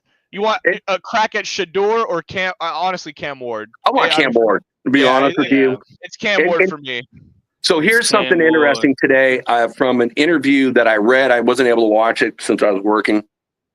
But in the way of, Shador's, well, we all know who his dad is. Dad said he will talk behind the scenes if his son isn't going to go to a team that he wants his son to go behind to a team. He says that he wants a team that's going to, and this is what's interesting. I saw previously how much he said he really liked about AP, but he also said, I want, something in place with the support to make my son successful. Now, the question is, does AP have that? Or is it going to be somebody else, looking at, available head coaches next year? Like Sanders, like Dion? Well, no, not him. No. He's not going to be. Why not? Realistically, why, if Dion was going to make the jump to the NFL, this would be the most prime opportunity for him to do it. Not saying that he wants to, but this ultimately, like, if the Raiders obviously are picking like one or two, like, he gets to go coach his son in the NFL right out of college. Yeah, I mean, he may want that, but I don't think that's going to happen. I don't think that's good. I mean, if you look at the potential replacements, again, a big mistake, by the Raiders in letting Kingsbury go to Washington because he wanted a 3-year contract. Raiders only offered him 2 because that's what Telesco's getting. That is what AP's getting. So we're not going to give our offensive coordinator a longer contract than those guys. But, you could, if let's say AP did go, you could see like, Kingsbury coming, or like a Mike Vrabel, or even like, I kind of like is Brian Flores, or even, which I don't want, would be like a Bill Belichick. But I can just see the Tom Brady Belichick thing. They do a show together. And, now that he's an owner, that he may have some say in that. I mean, I think the biggest head coaching candidate this offseason is going to be Ben Johnson, which is the Lions offensive coordinator. But the biggest question is, every he's going to, obviously, every team's going to want him, but he's also going to want to go to a spot that has a QB in place, or is in the position to draft a young QB in place. So I mean, he would either want to go to a solidified quarterback that is unquestionably like top 3, which most head coaches that come in aren't going to end up in that scenario. Right. So his next best thing is to say, I'll go to like the number 1 team that's picking the quarterback that I want to hitch myself to. And then say, all right, ownership, here's the deal. You suck. Okay. 1, that's why I'm here. And that's why you're picking number 1 or number 2. The benefit that the Raiders have, and I think this actually makes the Raiders a pretty sought after destination out of all the teams that are likely going to be looking for a head coach.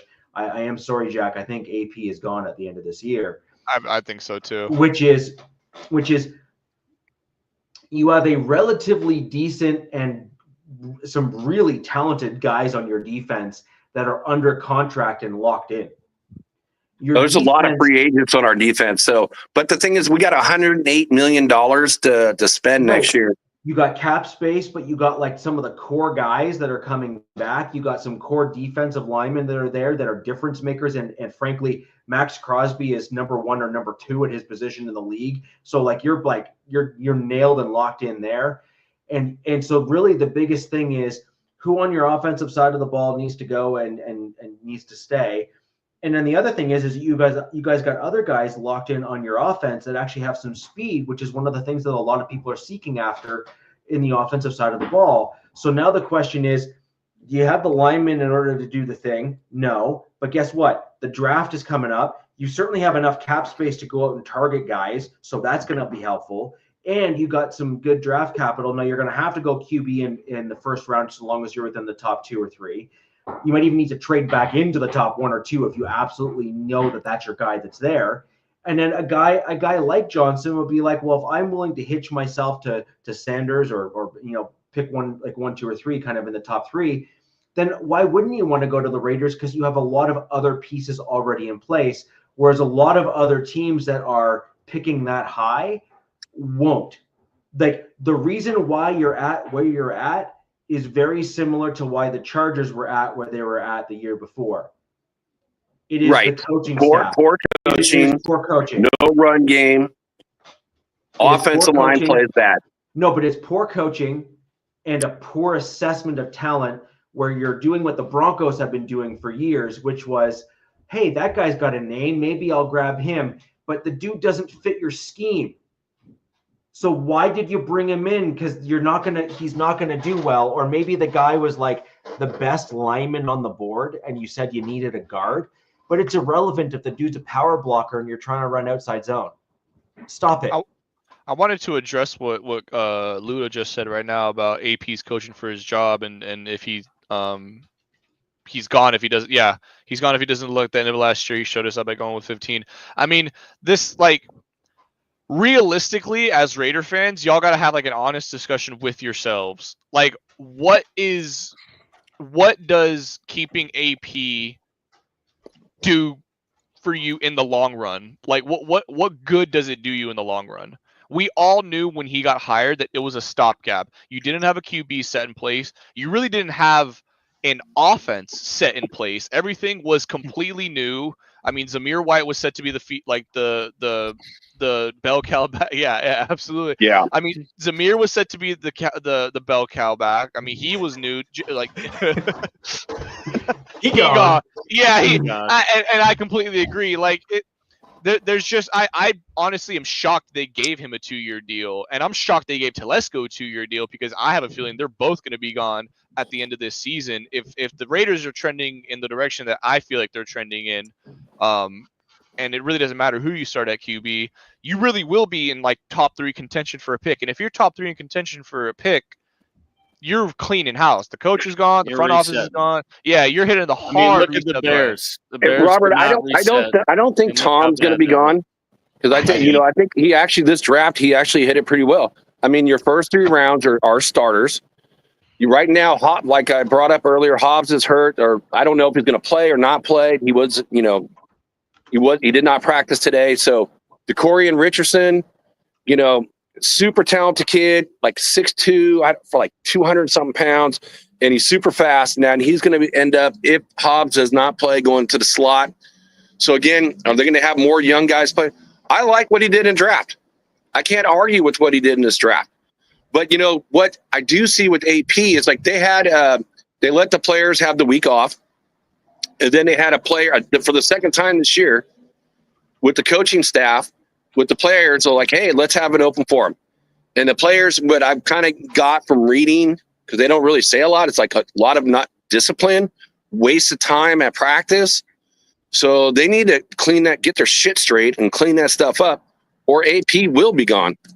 And I don't know. I know Mark's pissed, but again, I just don't know when we'll see like what happens with there's some improvement, at least be competitive. Because you look at that New Orleans game, that was not competitive. Yeah. Not New Orleans, but I'm sorry, Cincinnati. No, but what is the point of being competitive is my question. Like, what are you playing for? Well, no. What are you playing for this season? I think that's one question. Correct. I do want to go back to Robert's comment here. I think it's very telling that you brought in a GM and only gave him a 2-year deal. I also think it's very telling that you would not give an offensive coordinator a 3rd year just because. And I think it's very telling that basically everyone within that initial hire this offseason for coaching staff, they were effectively all on prove-it deals. Now, Telesco is the only interesting one in the group, which is there are arguably some blue chip players that were drafted by the Las Vegas Raiders in this past draft, but it's on the coaching to then get the most out of those players and do the right thing. My only pushback on your insistence that Telesco's likely sticking around is I have 2 words: Champ Kelly. Right. And the problem that you're going to have is he is going to be one of the biggest commodities around the NFL this offseason. Because 1, he was a part of the draft that you guys drafted a couple of your other blue chip players that are currently on your roster. So it's clear that he had a hand in those too. He is well known in NFL circles for knowing talent and being able to acquire it. And on top of that, you don't know that those picks that are working out for you were in fact Telesco's. For all you know, They could be Champ Kelly. They could be Champ Kelly's picks, and he was basically holding Telesco's feet to the fire to say, "You better do it, or I'm going to out you." Right? So well, I mean, look, Telesco has more to lose. When you're a big phony. Yeah, well, no, but Telesco has more to lose than Champ Kelly does. Champ Kelly is an ascending GM in the NFL that's got a reputation that is going to be very hard to tarnish with the reputation he's built up for himself thus far. Telesco was just unceremoniously fired from the Chargers, and he's got to try to rebuild a reputation to say, "I don't suck, I promise." But he does suck. No, I know, but that's my point, Jack. Right. Right. He's trying to rebuild his career, so he's willing to take a 2-year deal as a GM, and have his feet held to the fire to try to turn a team around. He hasn't done it, so I actually think he's going to be kicked to the curb. I believe you're going to see Champ Kelly likely elevated within the Raiders organization because I think he's proven it. I love Luna saying this because this is literally this is the nickname that I donned on him when he was still with us, Tom Telescope. And the reason why I gave him that nickname is because he will just hone in on one guy in the first round that he really likes, and he'll knock it out of the park with that guy. Don't worry, he will nail his first round picks. Don't you worry. Although even sometimes he won't. But I'll stick on him. I'll stay positive for a minute, and that'll be it. He'll get you your one quote unquote starter, and he will just fall asleep the rest of the draft. And that's all he does. And he can draft best player available. Guys, we need to kind of keep this concise because Alex does have to go. I want to throw in Alex real quick and talk about the Chiefs game coming up. Alex, can I have like 3 minutes? Because I need so guys, so I sent you the picks. So Raider Nation, I got to meet Lester Hayes, number 37.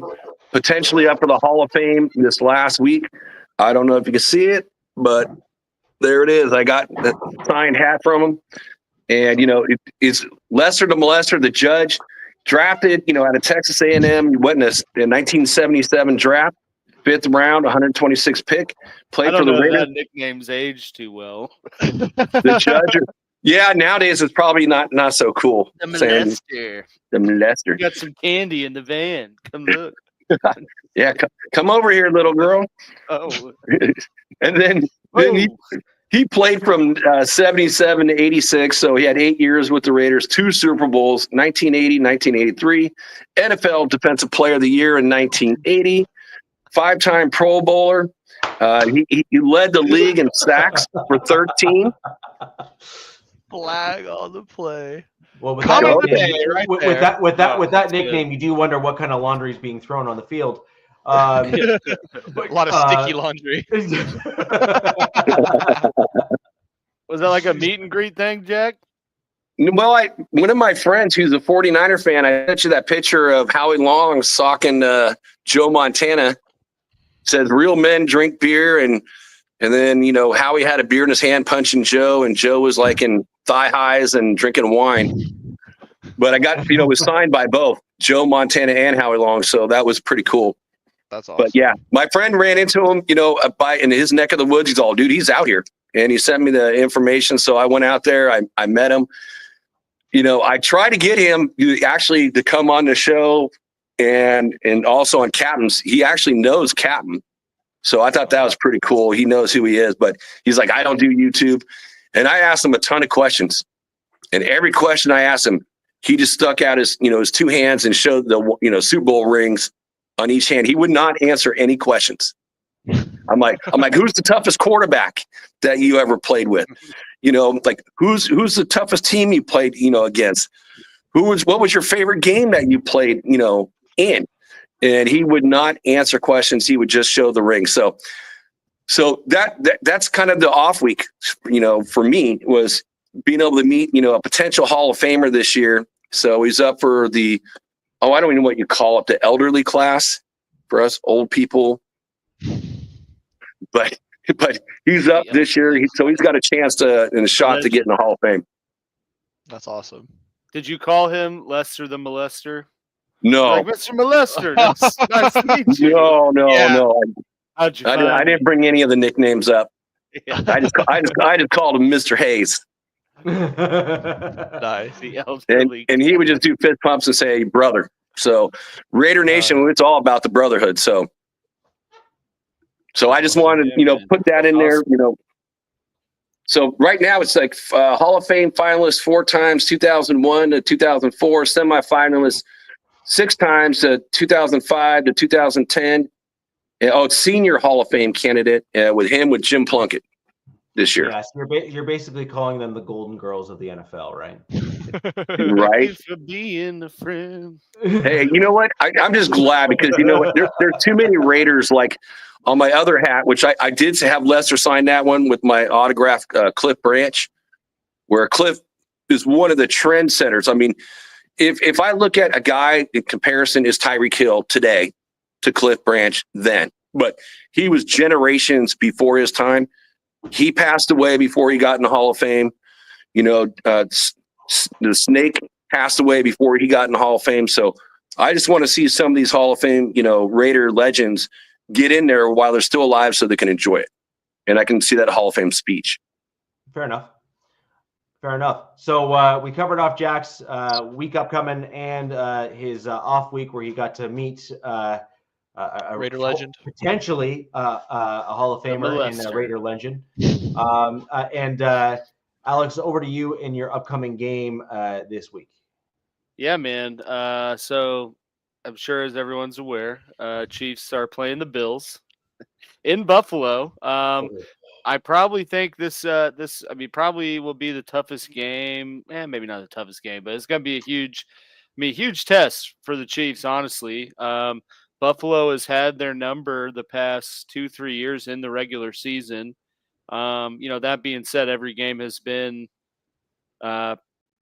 very entertaining and very close, down to the wire. But yeah, I think Mahomes said it best. It's going to take their best football this year to win. And I think that's a very accurate statement because I agree. If they play the way they did against Denver, there's no chance they're winning. Because I think the problem with the matchup is kind of like I was talking about we saw the issues with this Chiefs offense against the Broncos defense, but at the same time, we saw some issues with the Chiefs defense with the Broncos offense. And, I think that, this Bills offense is obviously talented enough to exploit some of those things, mainly, that there's a big glaring issue in their secondary because they lost Jalen Watson and are still kind of having this revolving door of figuring out who that 1B option is in the cornerback room. They're fortunately, because they at least have, good depth and have drafted and brought guys in to have depth, have decent options, but it's, not anyone, like you're going to write home about. And I think that we've seen that create issues just in these past couple games where there's things that teams can exploit. So, I think Buffalo is obviously very, very good offense. So, what are they? They're I think Chiefs are actually underdogs, and I think they're 2.5 point underdogs. Yeah, I think it's 2.5. 2.5. In that regard, Mahomes is 12-5 when he's an underdog, so he's more winning than not. But in all honesty, I think that this is one of the ones I've said multiple times on the show. I don't think that the Chiefs go undefeated, and this is one of the games that I had in mind in making that statement. As proven the last 2-3 years, they've lost to the Bills in the regular season, only to better them when it truly matters in the playoffs. This is going to be a tough game. And the big thing is, again, will the Chiefs be able to run the ball? Or if not run the ball, be explosive, which I'm not going to hold my breath on that at this point, just because we haven't seen that really be able to come to fruition yet with Worthy or really any of the speed components. It's going to come down to, are they able to kind of get back to form and run the ball and, manipulate the game through the running game to set things up in the pass? Ours are going to be like last week where they were getting 2.5 or under. They play Buffalo. It's the Bills. Ours is going to be like last week where they got 2.5 carries and couldn't get anything going, and then are a little bit hogtied when the chances come up that they got to move the ball or make something happen. So, it's tough to predict because these games have always been super close and really down to the last possession. But I think this is one that the Chiefs lose. I think it'll be a close loss. But I mean, I just think that. Do you have a score? And we hope you're right. Yeah, I'm sure you guys do. I'll say like 28-24 or something like that. I mean, I got 27-24. We're right on the same page. Yeah. So, yeah, there we go. But I mean, unless they come out and just play, like a perfect game across the board, which we haven't really seen yet. I mean, other than in the final points on the scoreboard.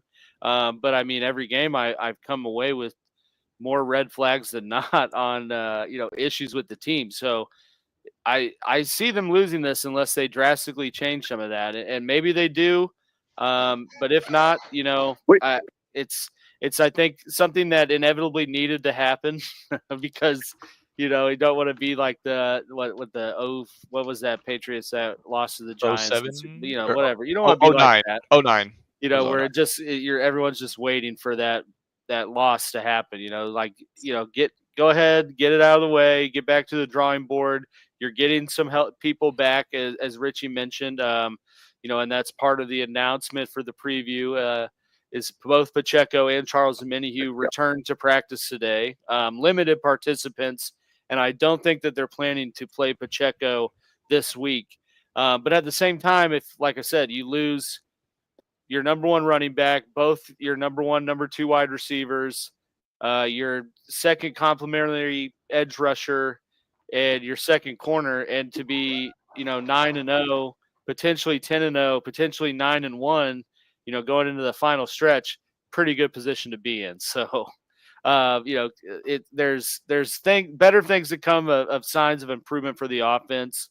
Whether that happens this week or not is to be determined. But Buffalo's a great team, and it's going to take a perfect game from the Chiefs, in my opinion, to be able to win. Yeah,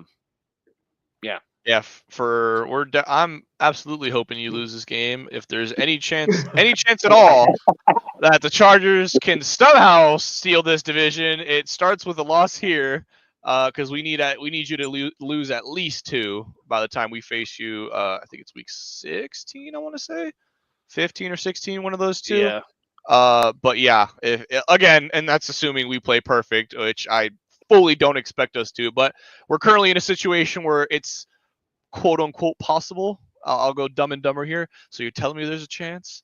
So we'll see. We'll see what happens. But yeah, definitely hoping for a loss here. I have you. Oh, sorry. No. Go ahead. Oh no. I thought you were done. Oh no, I was just gonna say my score prediction for it. I have you guys losing this one. Same thing, close game. It's gonna be like a 28-27. I honestly have it like the Bills scoring a 2-point conversion, and it's like they're gonna be the team that actually does it this year to convert it for a win, and it'll be like a whole big thing. Oh, it could be that, or it could come down to them needing a 2-point conversion, and they pick it off and run it back for a safety or something to win. Ridiculous like that, which is how these games have gone. But the one thing I was going to say, though, that may impact my perception of the game is because Amari Cooper is questionable for the game. Keon Coleman, I don't think, is playing, even though I don't think have made any sort of determination. But both Coleman didn't practice today, Kincaid didn't practice today, and Amari Cooper was limited. I mean, that's a lot of Josh Allen's weapons that are out, could be out of the fold, which may impact things. But they are a run-heavy team, though. Yeah, that's it. If Cooper's limited, he's probably not going to play. I mean, he sits out more than not. Yeah, he didn't play this last week. He hasn't played the last 2 weeks, I think. Yeah. So I'm looking at this game, Alex, and you kind of hinted at it with your comment there, which is the Bills are a run-heavy team. And my comment after hearing both of you speak was, I think this game is either won or lost through the run game. So I actually believe that the Chiefs need to do 2 things. You need to run the ball very well and start controlling your time of possession to grind the Bills down as the game goes on, because they've typically done that with other teams, and you would ultimately need to kind of flip the script. So that means Kareem Hunt needs to have another one of his kind of statement games, or at least a vintage game kind of deal. And so I think that's going to be an incredibly important thing. I think you need Steele to step up in that regard as well, to kind of be the other guy that you can lean on. He had a couple plays with the Broncos, but by and large, he was pretty much stuffed in the backfield and didn't do much against us. So you need a real turnaround with regards to your run game in order to be successful against the Bills here. Yeah. And then on the flip side, your defense needs to completely change what you did against the Broncos and stop the Bills' run game, because the Broncos were able to run the ball, reasonably well, not amazing, but reasonably well against KC. Well enough. And you cannot allow that to happen against the Buffalo Bills. Their run game has been too good this year, and that will be the defining moment. If they're able to run the ball down your throats, you're going to have some troubles. So that's kind of my prediction there. I have this for score prediction. This is a 21-17 game for the Bills. Jack, really quick, I don't think I got your score prediction for your game. Did you say what it was? Oh no, I haven't done the Raiders. The Raiders. Oh, you're right. You're right. My mistake. Wait, no, didn't you talk? You talked about. Yeah, the we game, talked right? about the Dolphins. Yeah. No, we talked about the Dolphins, but I didn't give a score prediction on it. Okay, So I have, originally when I started looking at this, going, I think it was going to be an upset. I saw the Raiders winning by 3. And after researching the game, I kind of changed my mind again. They're an 8-point underdog right now. I got the Raiders losing 20-27. Okay, that's fair. I don't know if I want to say unfortunately. I guess for me, I kind of want you guys to win because I just don't want to see you guys succeed. But I think a loss here is what's going to happen. Love it. Yeah, I got the Dolphins winning this game. I'm sorry, Jack. It's going to be like 35-14 or something. It's going to be a blowout. Oh, that's brutal. I got a rendition of the Bengals game. This is going to be the game. You must be thinking of like the Chargers Raider game when the Raiders got 63 points to think that way. Look. It's okay. I get it. It's hey. Robert, the year's going so bad they got to talk about games from last year. Right. So I actually have the Raiders winning this game, and the reason for that is they're coming off a bye week, and I think that matters. They're coming off in with a likely slightly revamped offense, given the fact that they're likely making some changes, and I also think that the Raiders, generally speaking, on the defensive side of the ball, I'm not saying completely, but generally speaking on the defensive side of the ball, are well equipped to give Tua some real challenges. And he is uniquely susceptible when you have a pressure guy, especially an elite one like Max Crosby, to strip the ball, et cetera, et cetera. So I think that that's going to be the difference maker. The real difference maker is the Max Crosby effect. And I see this one being a little bit of a lower scoring game because I think that the Dolphins are kind of good enough on that side of the ball. And I also think the Raiders, if they're able to kind of keep the game close, are good enough there as well. I would see this one being a 14-17 game for the Raiders. Now, obviously, I'd be thrilled if the Raiders get blown out like 35-10 or something crazy. But I like to be I just believe that there is enough positive changes that have likely occurred. And of course, all of that goes by the wayside if the Raiders intentionally tweak things to make themselves just not look good. That's also possible too. It's funny. You are predicting a Raiders win and you want them to lose. I'm predicting a Raiders loss and I want them to win because I don't want them to have my draft pick. Yeah. That's funny. So, anyways, just want to speed this along because we're coming up to a bit of a mark here, just to kind of get Alex out and all that kind of stuff. So I'm going to quickly jump into my Denver Broncos. My Denver Broncos are playing the Atlanta Falcons. Falcons are coming off a rather embarrassing, Dirty Birds. The Falcons are coming off a loss actually against the New Orleans Saints, which is embarrassing to say the least. The Saints are certainly not one of those teams. Thank you, Saints. Divisional games, man. Yep. Divisional games. And so I think the Broncos are also a little angry given the fact that they are steadily improving, but yet they've lost both games in a row. Obviously, the Ravens game was a bit of an embarrassment, and they kind of came back and really played a rather competitive game against the Chiefs, which by rights they should have won, given circumstances. So I actually think that the Broncos have a shot in this game of winning. I think obviously Atlanta's going to be pissed, but I also think the Broncos are equally as pissed because they are both thinking they should have won their last games. Right. Broncos defense is they are a mountain that you need to climb. It's just there's no other way of putting it. The Broncos defense is legit. They are the real deal, and I believe that they are probably going to be a little too much for the Falcons. Just because I think the defense wants to further solidify the fact that they are as good or as advertised, if you will. And I also think that Bo Nix is steadily improving as the season has gone on here, a little faster than I thought he would. And I think that also makes a difference as well. So my prediction is that the Broncos are going to have a surprise upset of the Falcons. And I think this is going to be kind of one of those games where a combination of run game, a Troutman big play, because everyone keeps on forgetting that he's actually a pretty darn good tight end. He's not like an elite guy, but he has like one or two plays a game. You're like, how did that even happen? And then I also think that you're going to end up with a defensive pick of some kind or something along those lines that'll help contribute to it. So I have my Broncos winning somewhere in the vicinity of like a 27-31 to kind of 23 style kind of game. I'm a bit up and down on where the Broncos land because it also depends on, is it a defensive takeaway for like a pick six, or is it just a takeaway, you get good field position and then the offense eventually scores? It kind of depends A versus B. So I'm going to say, for argument's sake, just to put something pen to paper, we'll say 27-23 for my Broncos. Yeah, I got your Broncos upsetting as well, although I have it as a slightly lower scoring game. I got you guys winning 17-14. This to me is just going to come down to how well can you stop the Falcons' running attack, because I don't believe Kirk Cousins can beat your guys' secondary. All right, I think we're good now. I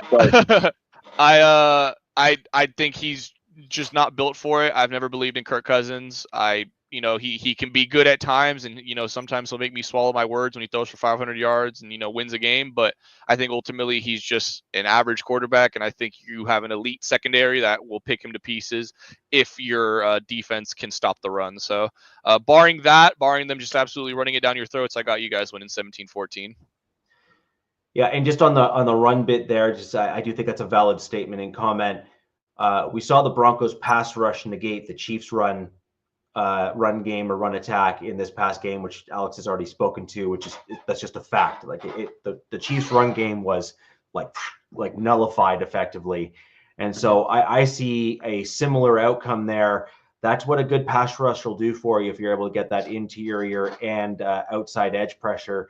And the interesting thing with the Broncos is they seem to be able to swing the pressure to the inside and then also swing the pressure back out using the edge guys to get pressure as well, which makes their rushing attack and sacks and whatnot. One, we are very high, like top 5, I think, in sacks. And that pressure coming from the various spots across the defensive line makes our defense rather unique, because a lot of teams just kind of have one spot that works. Like, you have Chris Jones that's just a game wrecker. And then you have other teams like the Broncos that are kind of more even keel, where you just have a kind of a random menu of guys that seem to be able to make it into the backfield. And I think that makes the Broncos defense a little bit unique in that regard. Go ahead. Wait, were you saying me? Yeah, Alex, I wanted to have. Yeah. Oh yeah, no, I kind of agree with what you guys are saying, in that I think the Broncos upset the Falcons. Yeah, kind of what Dreamweaver's saying. I think you couple it with, if they can't contain Bijan, I could see Atlanta winning, but to be honest, Atlanta contains Bijan themselves. So that is such a good point. I mean, I think, with the pass rush and the creativity of Vance Joseph, they're going to throw a lot at Cousins to where, I think with the hampered Drake London, Mooney, and, Kyle Pitts, they contain Kyle Pitts themselves too. But I don't see them being any more effective than the Chiefs offense was against them. And to that same tone, Atlanta's defense is not a very elite unit, despite having some hefty price tag players on it. But it's cool. This game we got the Justin Simmons revenge tour and the final game of Sean Payton's clean sweep of the NFC South on the line. So his revenge tour against his old team and old rivals. But I think Denver wins. I think it's gonna be like a 24-20 or like even 17-14. But I mean, I think it's a close game. It's just a matter of how much do they contain. He might get a pick. He does. He is good at that. But as Richie said, I mean, that's what he prioritizes, getting his own sells pick. out. He literally sells out to get the pick, right? And so, and the other thing that Justin Simmons has a propensity to do, and it was actually one of the reasons why I'm glad that we did move on, because look at where our defense is now. We seem to be a lot more balanced when it comes to how we approach defensive attacks with the Denver Broncos now, is Justin Simmons would make what AP would refer to as business decisions on a regular basis, and or just make absolute trash angle tackles, particularly in the run game. So when you try to tackle a guy, you can't come at him from the side to try to ankle tackle a running back, because Justin Simmons is just simply not big enough or strong enough to bring a big running back down in motion. He has to come head on to stop him. And Justin Simmons likes to try the velociraptor attack, and he never wins. It never works out for him. But he gets his pick. So is he going to be able to sell out on a pick against Bo Nix? Sure, I'm going to give it to him and say it's possible.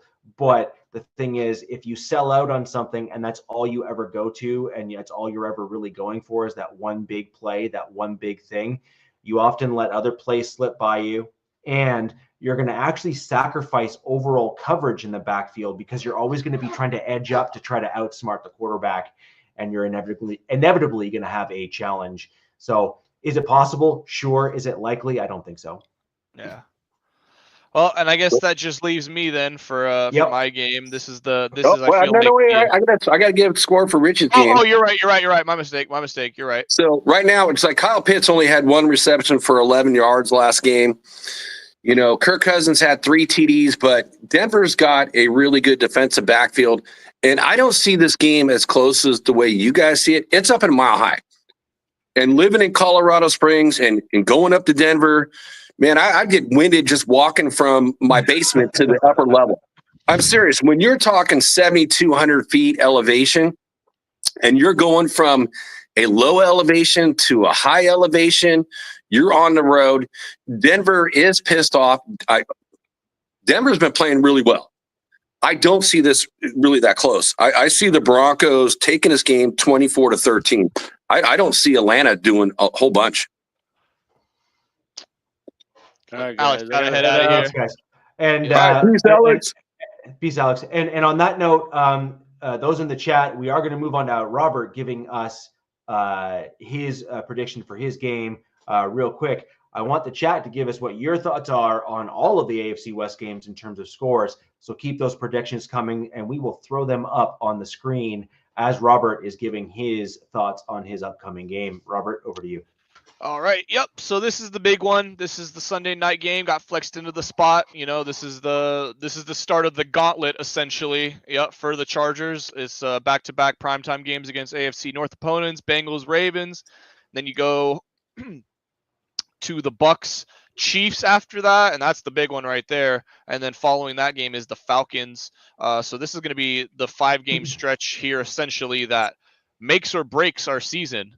And kind of decides if we're for real, if we're a pretender or a contender. So we'll see what happens. But this is the number 1 scoring defense that we have going into this game. Number 6 defense in yards. I have to clamp Chase. That has to be a priority going into this game. He just comes off his probably best game of his career, although it didn't result in a win. That's still, you can't let that kind of production happen on your watch. I don't expect it to, but that's something you absolutely have to look out for. And then it's just going to be a matter of, can we get to Burrow? We had 7 sacks, as I mentioned, this past game.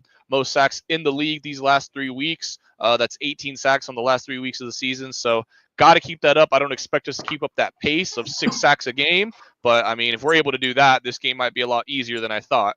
Run defense was not great last week, and that kind of gives me some pause. Gave up 6.3 a carry. However, it kind of goes with a grain of salt because they were so out of it, and the run game was kind of just, we're kind of just playing prevent at that point. You go up by 2 scores, 3 scores.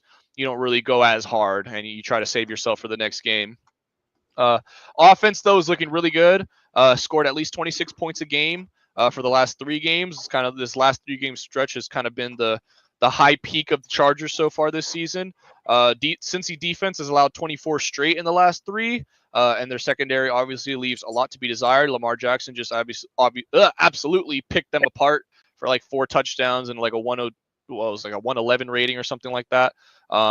And they are allowing 4.1 yards per carry to the running backs this season. So all that being said, I think Harbaugh has shown that he will do whatever it takes for this team to win, whether that's passing the ball a bunch, running the ball a bunch, a combination of both. So I think if the O-line is able to keep Herbert upright again, I see the Chargers coming out on top of this one, 24-20. It's going to be a close, very close game. It's going to be, I said 24-20, 24-21. I have Cameron Dicker winning this game for us in the final seconds. Yeah, Dicker the kicker. So I feel like it's gonna be a good one. Dicker, I hardly know her. But yeah, no, he will definitely win this game for us. I feel like this is the start, man. This you win this game, you set yourself up at 7-3. You're in prime position in the AFC playoff picture, and then you got essentially a fight for the 5th seed the following week against the Ravens, barring them losing. So this will be a great game. This was the game to flex into primetime. I feel like this week nobody wanted to watch the Jets and the Colts, obviously. But yeah, this is gonna. I'm always terrified for primetime games, man. They always scare me. I don't know what it is. Just having your team be the only game on, it's just nerve wracking. So I'm excited though. So my thoughts on this one are, I had an identical score prediction in terms of both win and score. My only asterisk here, and my reasoning is actually probably similar to yours, which is the Bengals have given up 24 points straight in a good number of their games, and the Chargers have the lowest points allowed on their defense out of any team in the NFL. So just on that alone, it's basically, thanks, we're done. Like, right. It is what it is. My only caveat there is you've got Mac who's hurt. Mm-hmm. Okay. That matters. Joe Burrow is a great, or at least very good quarterback. He still needs to kind of do some things to kind of get him up into that upper tier, but like not get hurt. Which is kind of a big one. But the other, my only asterisk here for you guys is the only way you're losing this, in my opinion, is with another injury. Yeah. Okay? Yeah, I put that in my notes too. And we're kind of getting to that time of year, right? We're getting to that point of the year where, are all your guys going to be healthy by the end of the game? Are you going to get some random guy get knocked out? Like, for example, the Chiefs had their left tackle get knocked out against my Denver Broncos in that game. He didn't come back until almost end of third, beginning of the fourth quarter in terms of when he returned. By then, the Broncos had really tightened that game up to a point where it was certainly looking like the Broncos could win that game. So the concern with you guys is, okay, you've had Alt already hurt once this year. You've had Slater already hurt once this year. Okay, so those aren't out of the realm of possibility of kind of having maybe something bubble up as a result of their play, right? I'm not saying I want it. I'm just saying it has to be possible. Oh yeah, absolutely. And then you also have Joey Bosa, who's like, one fart from the wrong fan in the stand knocking him out of a game. Although he's still able to go and get a sack, so I mean, he's just... right. But again, like these are all things that have to be factored in, and I do think that with the injury history that the team has, the fact we're getting later in the season, which means nobody's really healthy at this point. You're playing a violent sport. That's really my only caveat. And frankly, I think if you get an injury, especially if it's at one of those kind of key positions, then I'm actually willing to flip that score in the column against you, because I think that would be so substantial that I don't believe you'd be able to overcome, because like it or not, the Bengals they're a good team. Oh yeah. Well, they have a good offense. Their defense leaves a lot to be desired, but I will agree with you. They are by far the best team under 500 currently, and it's really not particularly close. And obviously, like you said, injuries are always a concern. Like that, an injury can just absolutely flip a game on its head in one fell swoop. So, barring those ridiculous major injuries happening, I do see us coming away with this game. But I did put there in my notes too. I just overlooked it. But yeah, I don't know. Is Matt going to be back? Like I said, he only had 4 snaps this last game. How much is Bosa going to play? But then these were the guys like Thule has to step up. Deion Henley, not necessarily an edge rusher, but just some of those defensive leaders got to step up when some of those veterans aren't there. So I think Harbaugh has trained these guys well. And either way, it's going to be a good game regardless. And Jack, before we throw over to you, I do want to quickly mention, I don't know if Alex was able to get it off. I don't think he was. Score prediction. Alex left us a little tidbit here in our kind of group chat here, which is he believes and is praying for that the Chargers beat the Bengals. His score prediction is 28-21. We're all plus or minus a handful of points here. We all kind of are leaning in the Chargers' direction, so that should give you some confidence there, Robert. That you don't feel like you don't feel like such a homer coming into this, right? Yes.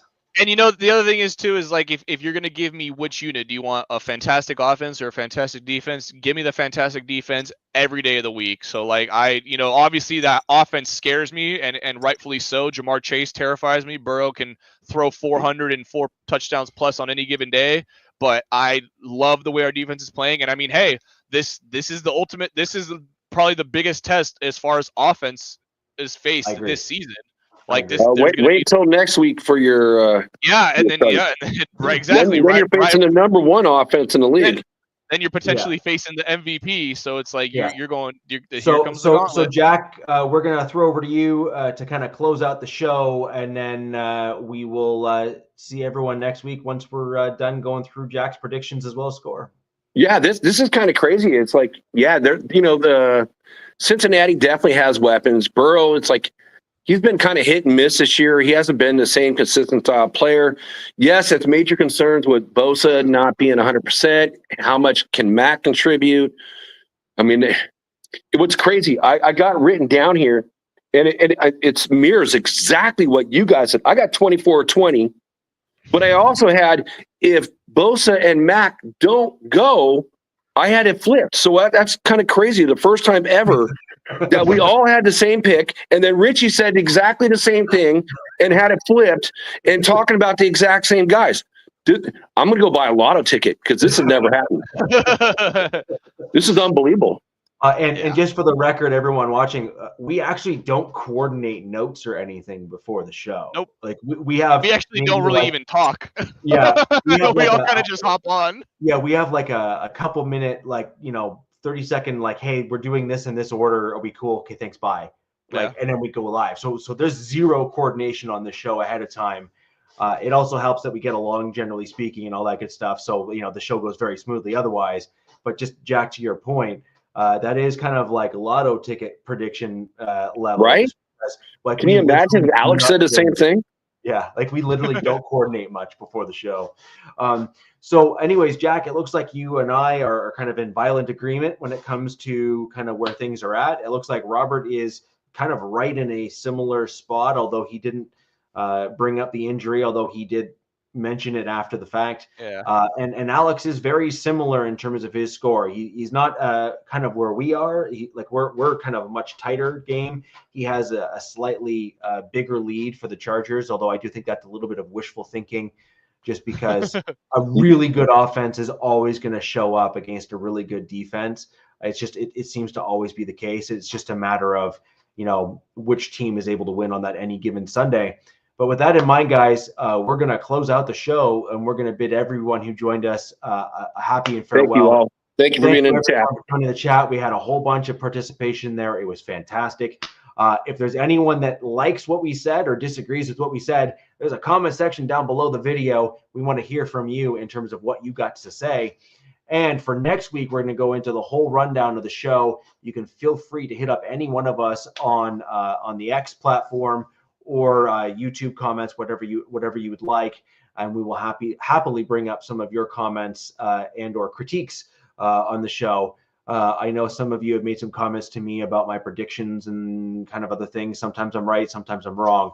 But hey, that's part of being a fanalist and being in this business, which is, look, you're going to get things really right, and you're also going to get some things really wrong, and you just have to own the good and accept the bad. So anyways, guys, until next week, where the West Side is the best side. Peace! Fast lane when I pass in the street, bag of money in the passenger seat. Tempo's been asking for me on the road from the west to the east. Way up, I might never come down, cause the coast's racking up the flame out.